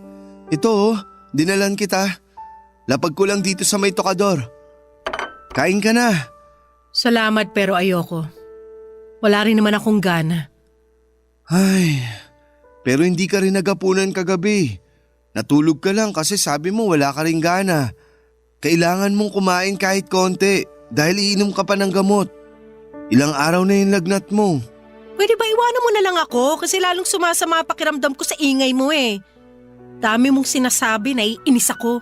Nag-aalala lang naman ako sa'yo. Wala akong pakialam. Yela naman, di mo kailangang sumigaw. Naririnig naman kita eh. Kung naririnig mo naman pala ako, edi sana kanina ka pa umalis. Nag-aalala nga ako sa'yo kasi ilang araw ka nang may sakit. Kaya hindi ka gumagaling kasi ang tigas ng ulo mo. Mas gusto ko nga na hindi na ako gumaling para mamatay na lang din ako katulad ng mga anak natin. Huwag mo namang sabihin yan oh. Sasabihin ko yung gusto kong sabihin dahil ito yung niraramdaman ko. Pagod na ako, JD. Pagod na akong pakisamahan ka sa isang bubong dahil ang asawa na kita. Sinubukan ko naman na patawarin ka. Nabigyan ka ng tsansa na bumawi pero sa tuwing nakikita kita, naaalala ko yung pagtataksil mo sa akin. At wag mo na rin subukan mga tuwiran dahil hindi na inuubra sa akin, hayop ka. Ay, pero ginagawa ko naman lahat, di ba? Bumabawi ako. Nagsisisi. Pinaparamdam ko sa'yo na ikaw lang yung mahal ko. Akala mo ba sapat na yon? Kasi kung oo, di sana nawala na tong pait at bigat na nararamdaman ko sa dibdib ko. Sana kung ganun lang kadali ang lahat, matagal na kitang napatawad pero hindi eh. Hindi nga ako makahinga ngayon dahil sa matinding galit kaya pwede ba? Lumayas ka na sa harap ko! Hindi ko kailangan ng pag-aalala mo! Please, Yela. Hayaan mo lang akong gawin yung tungkulin ko bilang asawa mo. Hayaan mo akong alagaan ka. Sige na. Kumain ka na para makainom ka na ng gamot. Sabi nga ayoko niyan! Bakit mo ginawa yun? Nag-aaksaya ka ng pagkain. Ikaw kasi ang kulit mo eh! Sinabing ayoko ng sopas mo, pinagpipilitan mo pa. Tsaka anong malay ko kung nilagyan mo pala yan ng lason para matuluyan na ako. Nang sa ganon, kayo na ni Clarice magsama. Walang ganon. Masyado ka lang praning. Masisisi mo ba ako? Kasalanan mo kung bakit ako nagkakaganito. Kaya magtiis ka. Kasi ito na yung ganti ko sa'yo. Sisiguraduhin kong ikaw ang susuko sa ating dalawa dahil hindi na mangyayari na babalik tayo sa dati. Wala kang dapat na sisihin kundi sarili mo. Kaya linisin mo na yung kalat at umalis ka na sa harapan ko. Wala akong nagawa ng mga panahong yon kundi ang sundin ang gusto ni Yela.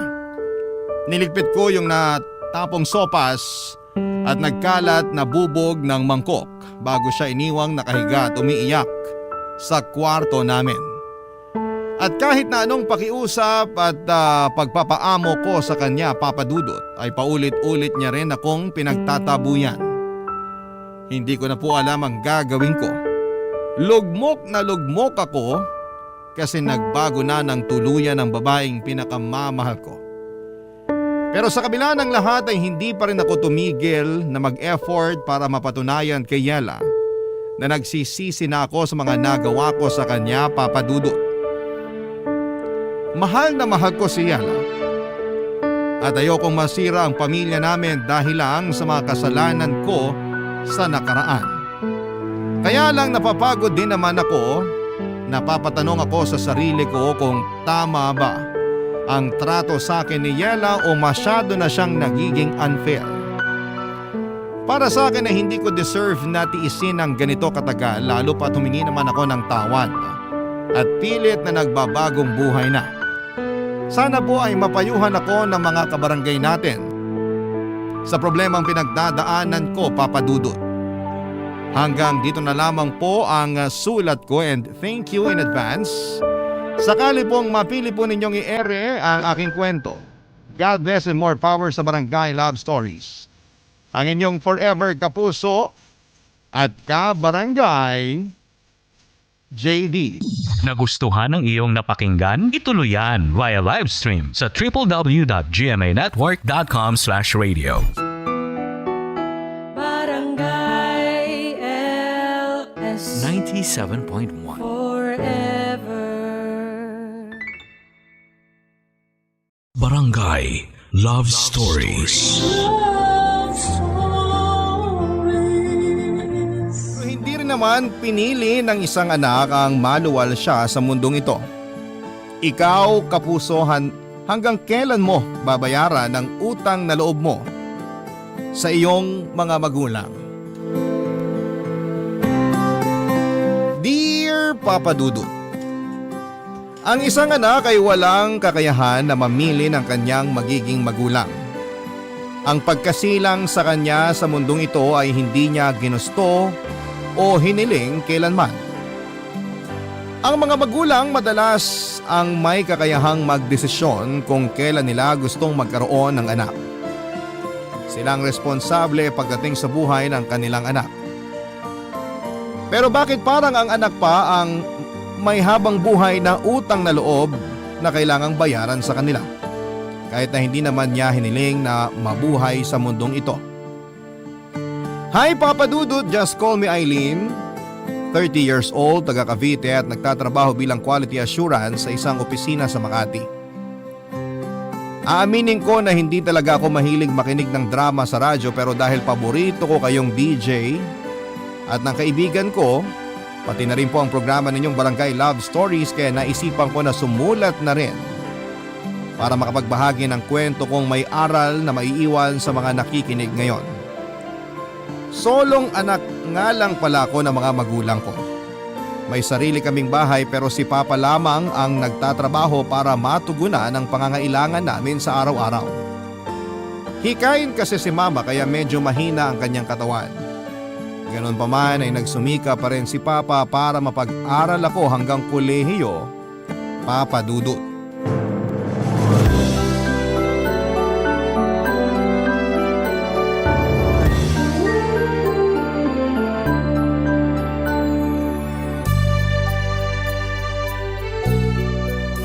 Ano, Eileen? Sakto na ba ang lasa nitong sinigang na bangus na niluto ko? Opo, Ma. Sakto na po yung asim ng sabaw. Ang sarap. Talaga? Sana magustuhan din ng papa mo. Sigurado po ako na magugustuhan to ni Papa. Kasi pareho kami ng panlasa eh. Tsaka lahat naman din ng niluluto nyo, masarap po talaga, Ma. Maana ka talaga sa papa mo na magaling mambola. O siya, tulungan mo na ako maghain sa lamesa at sigurado ako na pauwi na rin ang papa mo. Sige po, Ma. Kukuha na po ako ng mga plato at baso.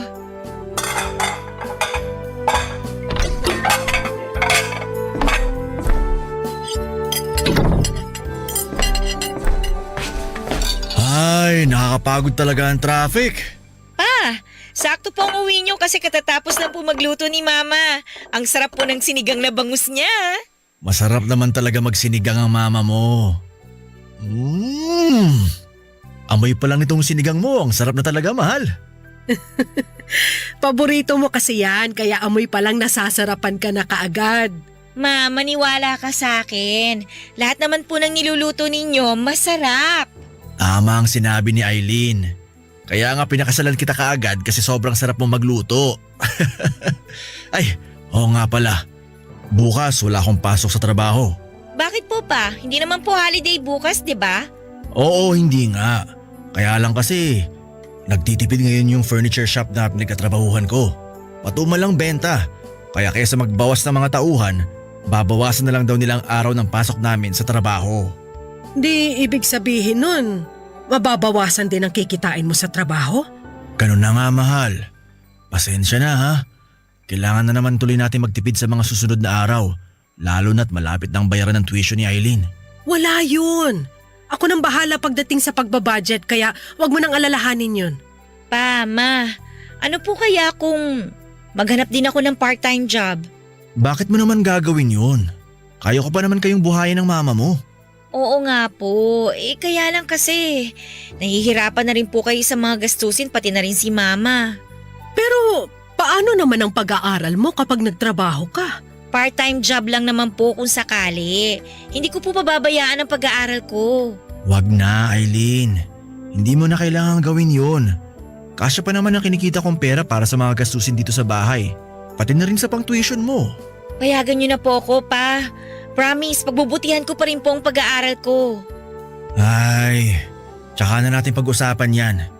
Ayoko rin kasi na mapagod ka. Mas gusto ko na nakafocus ka lang sa pag-aaral mo hanggang sa makatapos ka. Basta, sa ngayon, ayoko muna na mag-part-time job ka. Papadudot medyo maagang naging mag-asawa ang mga magulang ko. Hiling daw kasi yon ng mga lolo at lola ko. Ang bumuo nga ng pamilya sina papa at mama para makita raw ako ng mga magulang nila. Natupad naman nila yon dahil ilang taon lang pagkatapos akong isilang ay namatay na rin sina lolo at lola. Naging maayos naman daw ang relasyon at pagsasama nila lalo na at may sarili na silang bahay na tinitirhan noon. Hindi rin gaanong mataas ang presyo ng mga bilihin kaya lang habang tumatagal, doon na nila nararamdaman ang hirap ng buhay lalo na nga nang magsimula na akong mag-aral. Kaya para sa akin, naisip ko noon na mas mabuti pa siguro kung hindi kaagad sila nagpakasal o gumawa ng anak. Hindi naman dahil sa ayokong mabuhay sa mundong ito pero iba pa rin kasi yung pinaghandaan ng mga magulang ang buhay na ibibigay nila sa kanilang magiging anak. Iba pa rin yung may maayos na preparasyon para hindi sila nahihirapan. Kagaya noong mga panahon na nag-aaral na ako sa kolehiyo. Kaya naman sa huli pinayagan na rin ako ni Papa na mag-part-time job. Papa Dudut.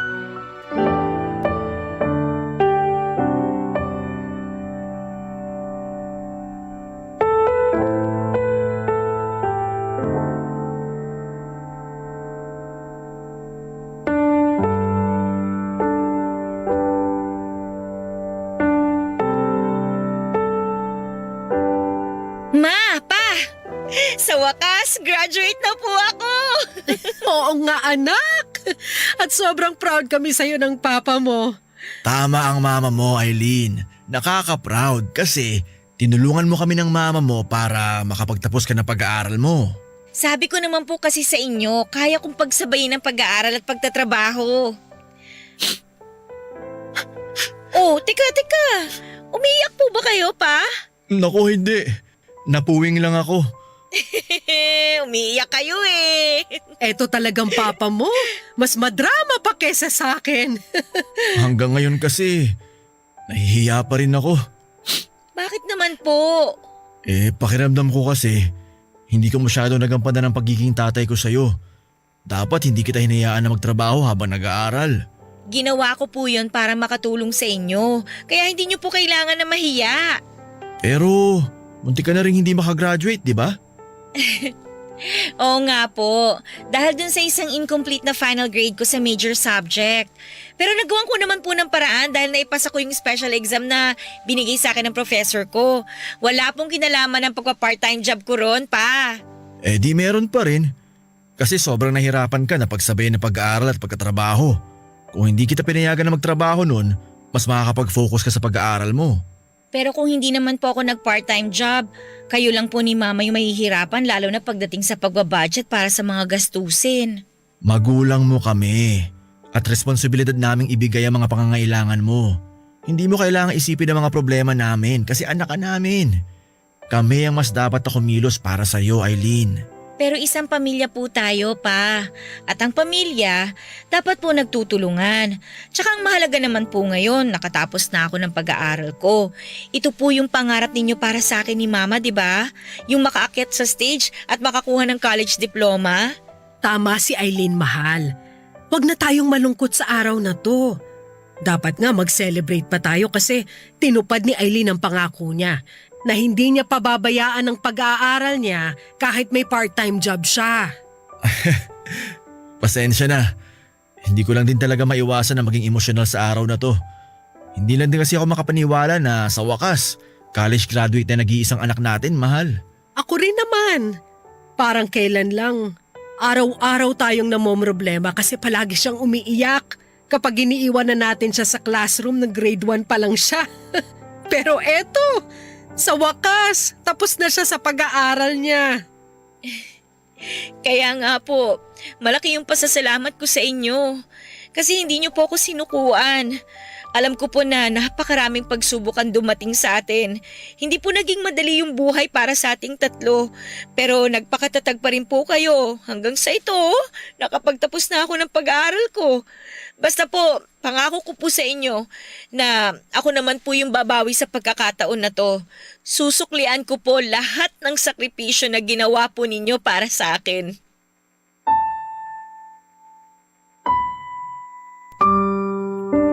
Papa Dudut, nakita ko ang pagsusumikap ng mga magulang ko para mabuhay at mapag-aral nila ako.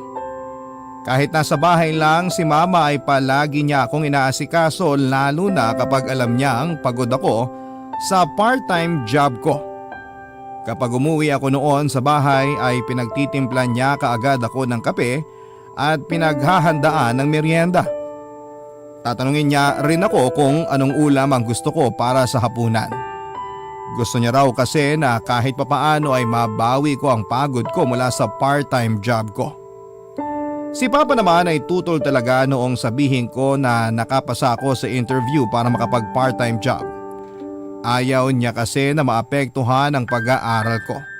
Ayaw niya nang nahihirapan ako pero dahil na rin siguro nagsisimula na kaming magipit sa pera ay pinayagan na rin niya ako. Sinabi lang niya sa akin na kapag nahihirapan ako na pagsabayin ang pag-aaral at pagtatrabaho ay bitawan ko na raw ang pangalawa para mas makapag-focus ako sa pangarap naming tatlo na makapagtapos ako ng kolehiyo.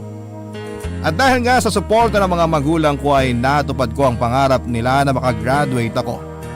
Para sa akin ay malaki ang utang na loob ko sa kanila at gagawin ko ang lahat para mabayaran yon, Papa Dudut. Barangay Love Stories. Barangay Love Stories. Papa Dudut, kaagad din naman akong nakahanap ng trabaho. Pero hindi pala madali ang maging regular sa isang kumpanya. Palaging natatapos ang kontrata ko at hindi na re-renew pa. May ilang taon din akong ganon at nahihirapan talaga ako kapag natatapos ang kontrata ko sa trabaho.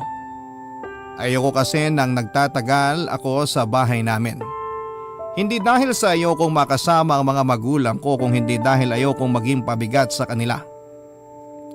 Nahihiya ako sa kanila kapag nababakante ako at nahihirapan na maghanap ng trabaho.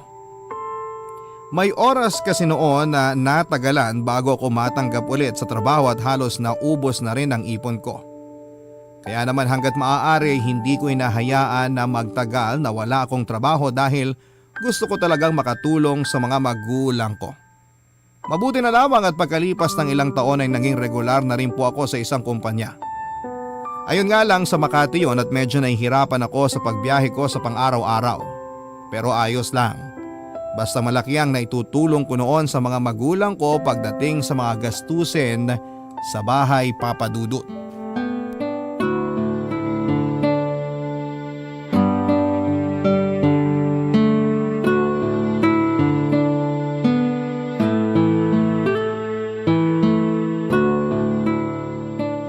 Grabe, ang bigat talaga nitong mga pinamili ko. Ilagay ko na nga muna dito sa ibabaw ng lamesa.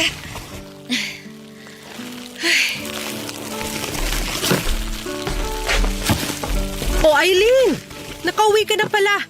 Mahal, Nandito na si Eileen! Oh anak, ang dami mo naman yatang pinamili.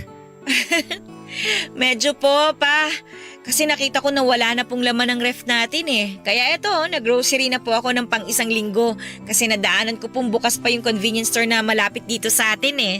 Dapat nag-text ka na malapit ka na dito sa bahay para naabangan ka namin sa may garahe at natulungan ka namin bitbitin tong mga pinamili mo. Empty bat na rin po kasi yung cellphone ko kaya hindi na ako nakapag-text. Bumili ka na rin pala ng makakain natin sa hapunan. Opo ma, bumili po ako ng spaghetti, fried chicken, tsaka buko salad dun sa katabing restaurant ng convenience store. Mabuti na lang pala at hindi pa ako nagluluto ng ulam natin. Bakit parang ang dami mong binili para sa hapunan, Eileen? Kasi gusto ko po sana mag-celebrate tayo ngayon, kahit dito lang po sa bahay. Kinausap po kasi ako ng supervisor namin kanina at pinapirma niya po ako ng kontrata dahil regular na po ako sa trabaho. Ibig sabihin, regular ka na talaga ngayon sa kumpanya nyo? Opo ma! At marami po akong benefits na makukuha mula sa trabaho ko. Magkakaroon po kayo ng healthcare insurance, may yearly appraisal din po kami sa sweldo namin. Tapos iba pa po ang 13-month pay ko sa company bonus kapag December na. Ang ganda pala talaga dyan sa pinagtatrabahuhan mo ngayon. Maganda po talaga kaya natuwa ako nang sabihin ng supervisor namin na regular employee na po ako doon. Nakakatuwa naman anak. Kapag nagkataon, mapapaagang pag-resign ko sa furniture shop. Ano pong ibig niyong sabihin pa? Nagkwento kasi ang papa mo kanina. Napapagod na raw siya magtrabaho kasi ang liit na lang ng sinusweldo niya dun sa furniture shop. Matagal ko na rin talagang gusto mag-resign at tumito na lang sa bahay. Ilang taon na rin kasi ako nagkatrabaho. Hinihintay ko lang talaga na maging regular ka na dyan sa trabaho mo para pwede na ako mag-resign. Pero hindi po ba masyado pang maaga para mag-resign kayo? Ang ibig kong sabihin pa, kaka-regular ko pa lang din po kasi sa trabaho ko. Oo nga, pero kung ikukumpara yung sweldo ko sa kinikita mo, mas malaki yung iyo. Sigurado ako na kahit hindi na ako magtrabaho, mabubuhay na tayo ng mama mo sa kikitain mo dyan sa kumpanya nyo. Huwag kang mag-alala, Eileen. Hindi pa naman kaagad magre-resign ng papa mo sa trabaho. Sinabi ko kasi sa kanya na pag-isipan niyang mabuti ang desisyon na gagawin niya. Matanda na kami kaya pag nag-resign siya, baka hindi na siya makahanap pa ng ibang trabaho. Bakit pa ako magtatrabaho kung may maayos naman ng trabaho ang anak natin, mahal? Sigurado naman ako na hindi niya tayo pababayaan. Kasi pinag-aral at pinagtapos natin siya ng koleyo. Hindi ba anak? Opo, syempre naman po. Sandali lang po ha. Ilalagay ko lang po sa ref yung mga green grocery ko para lumog po tong lamesa natin. Papa Dudut, wala pang isang taon mula nang maregular ako sa trabaho ay huminto na nga sa pagtatrabaho si Papa. Nag-resign siya sa pinagtatrabahuhan niya at mula noon ay ako na ang sumano ng lahat ng mga gastusin sa bahay. Mula sa mga pagkain, bills hanggang sa pati mga bagong gamit sa bahay na gusto ng mga magulang ko. Madalas kasi silang magpabili sa akin ng mga appliances o mga furnitures lalo na kapag darating ang fiesta sa lugar namin. Dapat daw ay may bagong gamit na makikita mga bisita sa loob ng bahay. Kaya naman kahit na hindi kailangan basta gusto nila Papa at Mama ay ibinibigay ko yon sa kanila. Kahit mga gadget na gusto nila, Papa Dudut. Basta pasok sa budget ko ay ibinibigay ko kung ano man ang hilingin nila sa akin. Yun kasi ang parang ko ng pagtanaw ng utang na loob sa kanila. Gusto ko na maramdaman nila na ginagampanan ko ang responsibilidad ko bilang anak nila. At dahil ako na ang tumatayong breadwinner sa bahay ay doon na rin ako naglakas loob na sagutin ang manliligaw kong si Renan, Papa Dudut.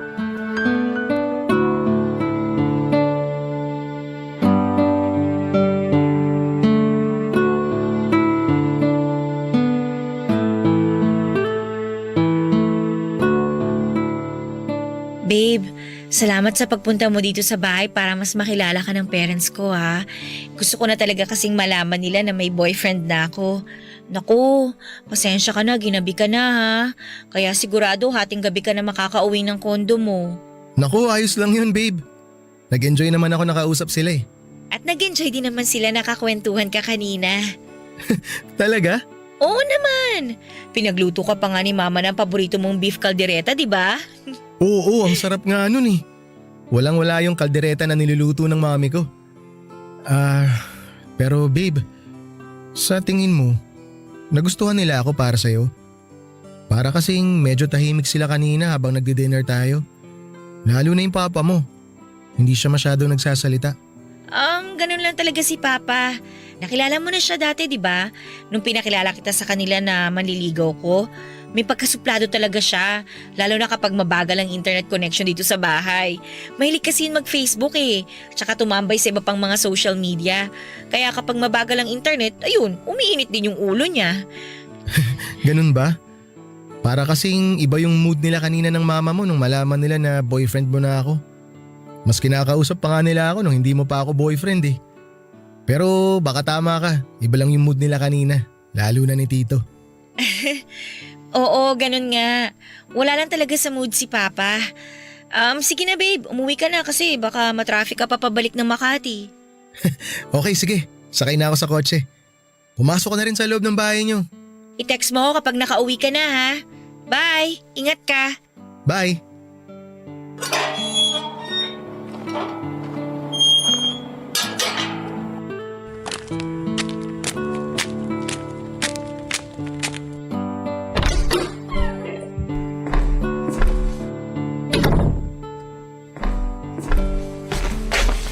Nakaalis na ba si Renan? Opo pa. Baka kasi matraffic pa siya pabalik ng Makati eh. Ano namang naisipan mo at sinagot mo ng lalaking yon? Ha? Ano pong ibig niyong sabihin pa? Ang ibig sabihin ng papa mo, hindi ba masyado pang maaga para maging boyfriend mo siya? Ilang buwan din naman pong nanligaw sa akin si Renan. Naipakilala ko na rin po siya dati bilang manliligaw ko. Kaya sa tingin ko, wala nang ibang dahilan para hindi ko siya sagutin. Pero hindi mo pa rin dapat minamadali ang mga bagay-bagay, Aileen. May tamang oras naman, lalo na pagdating sa pakikipagrelasyon. Pa, 28 years old na po ako. Pareho rin naman po kami ni Rena na may regular at maayos na trabaho. Siguro naman po, ito na yung tamang oras para mas makilala namin ang isa't isa bilang magkarelasyon. Mas makikilala mo siya kung wala pa kayong relasyon. Kasi kapag pinatagal mo pa ang panliligaw niya at sumuko siya, ibig sabihin, hindi siya seryoso sa nararamdaman niya para sa'yo. Naiintindihan ko naman po ang point nyo, pa. Pero para sa akin po, mas gusto ko siya makilala bilang boyfriend ko. Ikaw ang bahala. Sabi mo nga, nasa tamang edad ka na.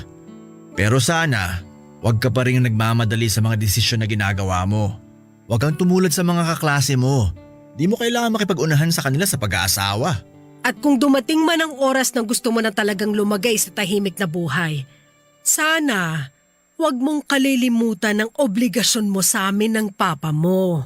Tandaan mo sana na nag-iisang anak ka lang namin. Kaya wala kaming ibang pwedeng asahan na tumulong sa amin kung hindi ikaw lang, anak.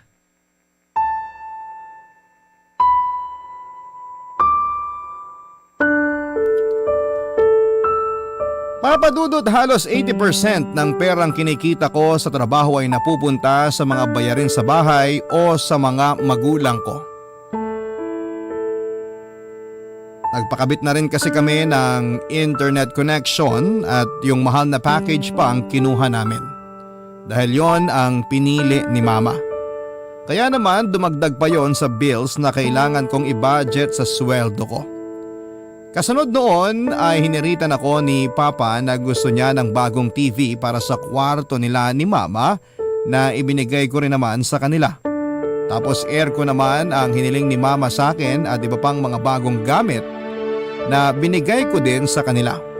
Kaya wala rin talagang natitira halos sa sinasahod ko. Wala akong naiipon para sa sarili ko at madalas na naiinggit ako sa ibang kaibigan o katrabaho ko na nagagawang magbakasyon sa kung saan-saan. Dahil wala silang pinagkakagasusan sa mga magulang nila. Pero syempre hindi ko yon pinaparamdam sa mga magulang ko. Papadudot mula nang ipakilala ko si Renan, kina Papa at Mama madalas nila akong pinapaalalahanan na huwag munang mag-aasawa. Sinasabi nila na hindi madali ang pagbuo ng pamilya kaya sana raw ay hindi muna yon pumasok sa isipan ko. Dapat daw ang trabaho at pag-iipon muna ang focus ko at hindi ang pagkakaroon, Papa Dudut, ng pamilya at ng anak. Ang naisip ko noon ay sana naisip din nila Papa at Mama ang mga bagay na yon bago sila nagdesisyon na gumawa ng anak noon, Papa Dudut. Barangay Love Stories. Barangay Love Stories. Food chain kami nagkakilala ng boyfriend kong si Renan. Lunch break ko yon at maraming tao kaya konti na lang talaga ang bakanting upuan. Mag-isa lamang ako noon sa lamesa at may isa pang bakanting upuan sa tabi ko kung saan nakishare si Renan. Nakipagkilala na rin siya sa akin at sa maikling oras na yon ay nag-enjoy talaga ako nakausap siya. Naulit ang pagsasabay naming kumain hanggang sa makapagpalagayan kami ng loob. Hindi nga nagtagal, Papa Dudut, ay niligawan na ako ni Renan at ipinakita niya na seryoso talaga siya sa akin. Sa Makati lang din kasi siya nakatira pero dinadalaw niya ako sa Cavite kapag wala siyang trabaho. Magkalapit lang din ang building na pinagtatrabahuhan namin at nung una ay gusto niya pa akong ihatid araw-araw pa uwi ng Cavite. Pero ako na nagsabi na hindi niya kailangang gawin yon. Kaya hanggang sa may sakayan na lamang ng bus niya ako hinahatid. At ang pinaka-paborito kong parte ng panliligaw niya sa akin ay yung paggawa niya ng mga tula at love letter. Kaya sino ba naman ang hindi mai-in love sa kanya? Hindi ba? Papa Dudut, 3 buwan din ang tinagal ng panliligaw sa akin ni Renan. Naramdaman at nakita ko kasi na seryoso talaga siya sa akin. At mahigit 1 taon na ang relasyon namin nang mag-decide kaming magsama na sa isang bahay. Malapit lang kasi ang tinutuluyan niyang kondo sa trabaho ko. At dahil magkasama na kami sa isang bahay ay hindi naman pwede na hindi ako mag-share sa mga gastusin para sa aming dalawa, Papa Dudut.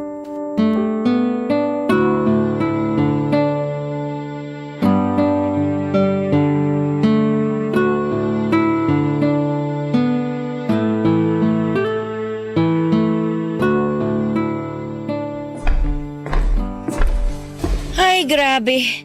Ang lapit na nitong kondo sa trabaho ko pero halos 40 minutes pa rin ang naging biyahe ko. Ang traffic talaga kapag Friday. Payday din kasi ngayon kaya maraming tao sa labas. Mas traffic pa nga kanina kasi halos 1 oras din ako nag-drive pa uwi. Mabuti na lang talaga babe, hindi ka sumabay sa akin. Napa-overtime kasi ako kanina dahil dun sa mga audit na kailangan kong tapusin. Ano pala yung mga hawak mo na papel, babe? Bills na kailangan bayaran. Kino-compute ko lang kung magkano lahat para alam ko kung magkano rin ang kailangan ko i-budget. Ay babe, nag-withdraw na nga pala ako kanina. Eto. Naku di na, hindi mo na kailangan mag-abot. Ano ka ba? Di ba kailangan mo na rin magbayad ng internet at bill ng kuryente nyo dun sa Cavite? Oo, pero pwede pa namang ma-delay ng konti yun. Unahin na lang muna natin yung mga gastusin sa kondo. Itago mo na muna yan. Baka mas kailanganin mo pa yung pera dun sa bahay nyo. Pero babe, hindi kasi ako nakapag-share dun sa mga binayaran mong bills nung nakaraang buwan. Ano ka ba? Huwag mo akong alalahanin. Tsaka babe, alam ko na wala na halos natira sa savings mo kasi nga binili mo yung request na bagong sofa set ng mama mo. Kaya ko pa naman bayaran tong mga to. Huwag ka na muna mag-share dito, akong bahala. Okay lang ako. Ay, ang totoo, nahihiya na rin kasi ako sa'yo eh. Huh? Bakit ka naman mahihiya? Gumagastos ka rin naman pagdating sa mga grocery natin para dito sa kondo pero maliit lang naman ang nagagastos ko kumpara sa'yo. Ano ka ba? Hindi naman to contest eh. Gets ko na maliit na lang ang natitira sa'yo kada sahod. Kaya konti na lang yung perang na itatabi mo para sa sarili mo. Alam ko naman na lagi ka nagpapadala ng pera sa parents mo eh. At kapag alam nila na malapit na ang sweldo mo, nagre-request na sila ng mga bagong gamit para sa bahay nyo. Pero ayos lang naman sa akin yun kasi nga parents mo sila eh. At alam ko na ikaw lang ang inaasahan nila na tutulong sa kanila. Ay, kaya nga minsan napapagod na talaga ako. Anong ibig mo sabihin, babe? Habang tumatagal napapansin ko na parang may mali na sa ginagawa ko o ginagawa ng parents ko eh. Pakiramdam ko, masyado na ako naaabuso. Baka naman pagod ka lang, kaya mo nasasabi yan. Siguro nga babe. Pagod na akong suportahan at tulungan sila. At mahirap man aminin, minsan nararamdaman ko na pagod na ako maging anak nila. Imagine, kaka-regular ko lang sa trabaho. Nag-resign na kagad yung papa ko para magstay na lang sa bahay.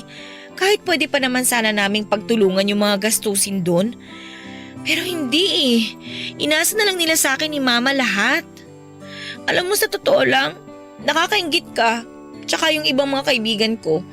Kasi nagagawa nyo magtrabaho na halos sarili nyo lang ang iniisip nyo. Yung parents nyo kasi hanggang ngayon nagtatrabaho pa rin para sa mga sarili nila. Hindi nila kayo binigyan ng responsibilidad na buhayin sila.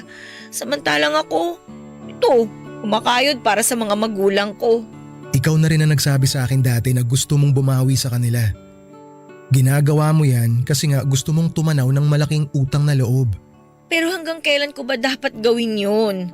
Hanggang kailan nga ba ako dapat magbayad ng utang na loob sa kanila? Nakakapagod na kasi talaga, Renan. Nakakapagod na silang unahin kaysa sa sarili ko. Papadudod, bukod sa malapit ang kondo ni Renan sa pinagtatrabahuhan ko, ay gusto ko na rin talagang ihanda ang sarili ko pagdating sa pag-aasawa. Kaya pumayag ako sa gusto ni Renan na magsama na kami sa iisang bahay. Mag 30 years old na kasi ako noon, kaya naman para sa akin ay oras na para i-ready ko ang sarili ko tungkol sa buhay pag-aasawa. Kailangang matuto na ako mag-budget, maging good partner at humawak ng pera na para sa aming dalawa. Kaya lang ng mga oras na yon ay hindi ko yon magawa ng tama dahil na rin sa patuloy na pag-aabot ko ng pera sa mga magulang ko. Noong mag-umpisa na hindi ako masyadong umuwi sa bahay namin sa Cavite, ay wala naman akong naririnig na kahit na anong negatibo mula sa mga parents ko. Nagte-text naman kasi ako na kinarenan ako matutulog kapag ganon. Tapos ay palagi akong nag-iiwan ng pera sa kanila. Pero nang tuluyan na nga kaming mag-live-in ni Renan, hindi naman pwede na puro si Renan lang ang gagastos ng para sa aming dalawa. Bukod sa hindi pa fully paid ang kondo na yon, ay may mga bills, gastusin sa kondo at iba pang bayarin din siya na pinaglalaanan ng pera niya. Kaya naman doon na ako nagsimulang mas ayusin ang pagbabudget ko ng pera. Mas nagtipid ako para makapag-abot ng pera na panggastos namin ni Renan. At kasama sa pagbabudget na yon ay ang pagtitipid ko sa binibigay kong pera sa mga magulang ko, Papa Dudut.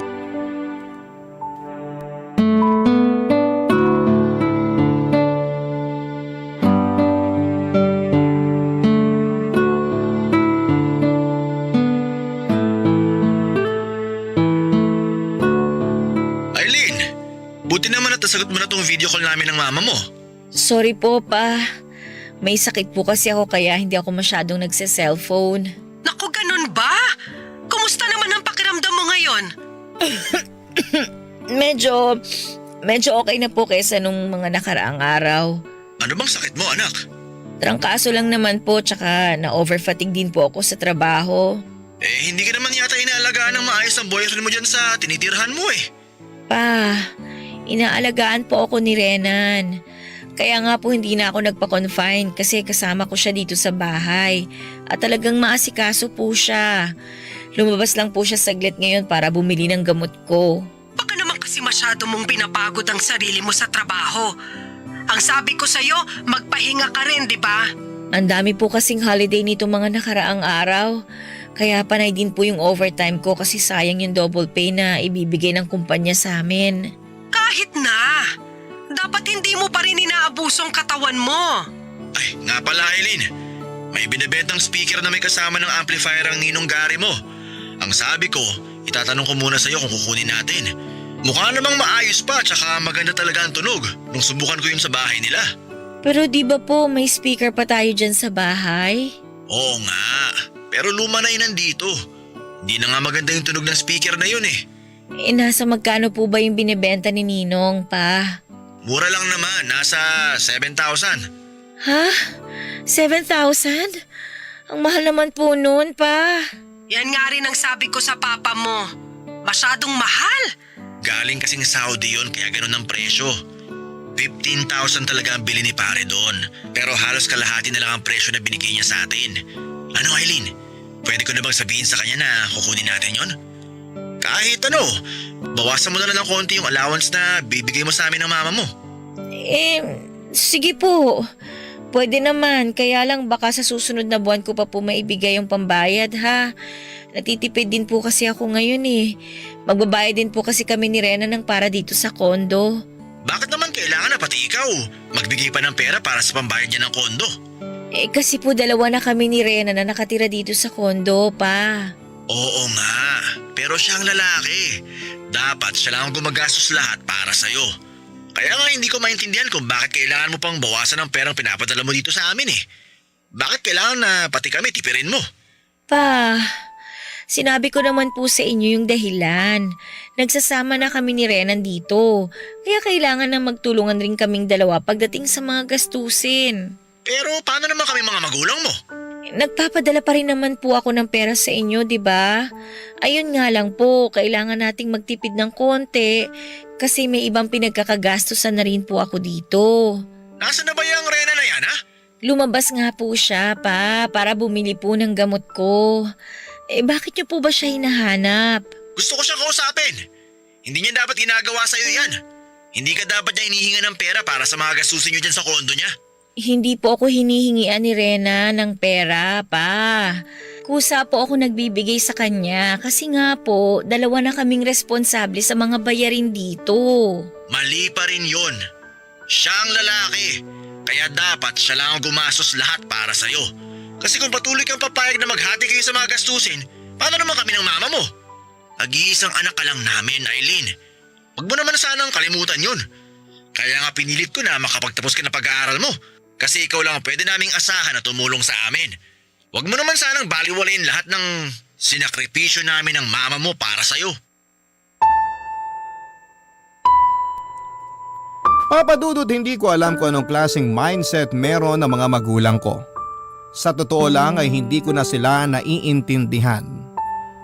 Pakiramdam ko kasi noon, kaya nila ako ginawa at pinanganak sa mundong ito ay para maging lifetime insurance nila. Binigay ko naman ang lahat ng pangangailangan nila. Bawat hilingin nila sa akin, pinagsusumikapan ko na maibigay sa kanila. Mga gamit, appliances sa bahay, pagpapaayos ng bahay namin, halaman na gusto ni mama, mga gadget na gusto ni papa at kung ano-ano pa. Inispoil ko talaga silang dalawa dahil gusto ko na maramdaman nila na ginagawa ko ang lahat para mabayaran ang utang na loob ko sa kanila. Tinupad ko rin naman ang pangako ko na hindi ko sila pababayaan at babawi ako sa kanila. Pero parang kulang pa rin ang mga ginagawa ko na yon. Kaya naman nagkasagutan talaga kami ni Papa hanggang sa sinabi ko na lamang na uuwi ako sa susunod na linggo para ipahakot ang ibang gamit ko. Papa Dudut, pagkatapos kong makuha ang ibang gamit ko sa bahay ni Papa ay hindi na kami masyadong nag-uusap pa. Nagpapadala na lamang ako ng pera sa bank account ni Mama para sa mga panggastos nila.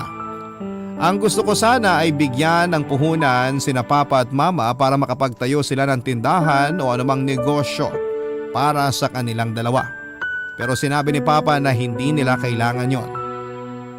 Matatanda na raw sila para mag-asikaso pa ng mga negosyo na kagaya ng sinasabi ko. Pero sinubukan kong ipaliwanag sa kanila na wala namang masama kung susubukan nilang magtayo ng tindahan, lalo na't walang masyadong tindahan sa lugar namin. Pero para kay Papa, may edad na sila para maghanap buhay at obligasyon ko naman na sila ang buhayin ko.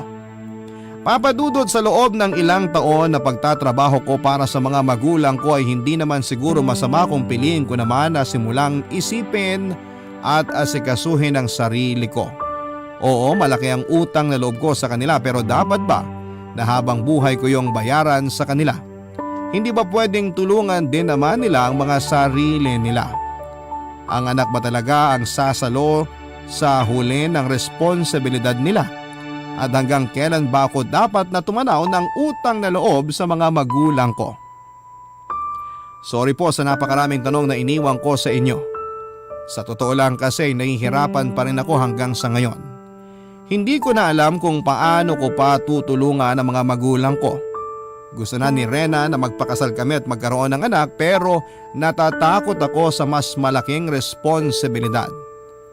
Pero kung mangyari man na magkaroon na kami ng anak ng partner ko, Papa Dudut, ay hindi ko po ipaparanas sa magiging anak namin ang responsibilidad na pilit na ibinigay sa akin ng mga magulang ko.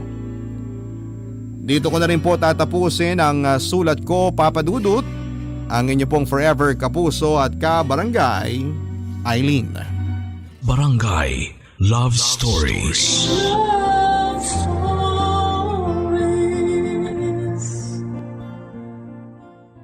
Barangay LS 97.1. 97.1. Number 1. Forever.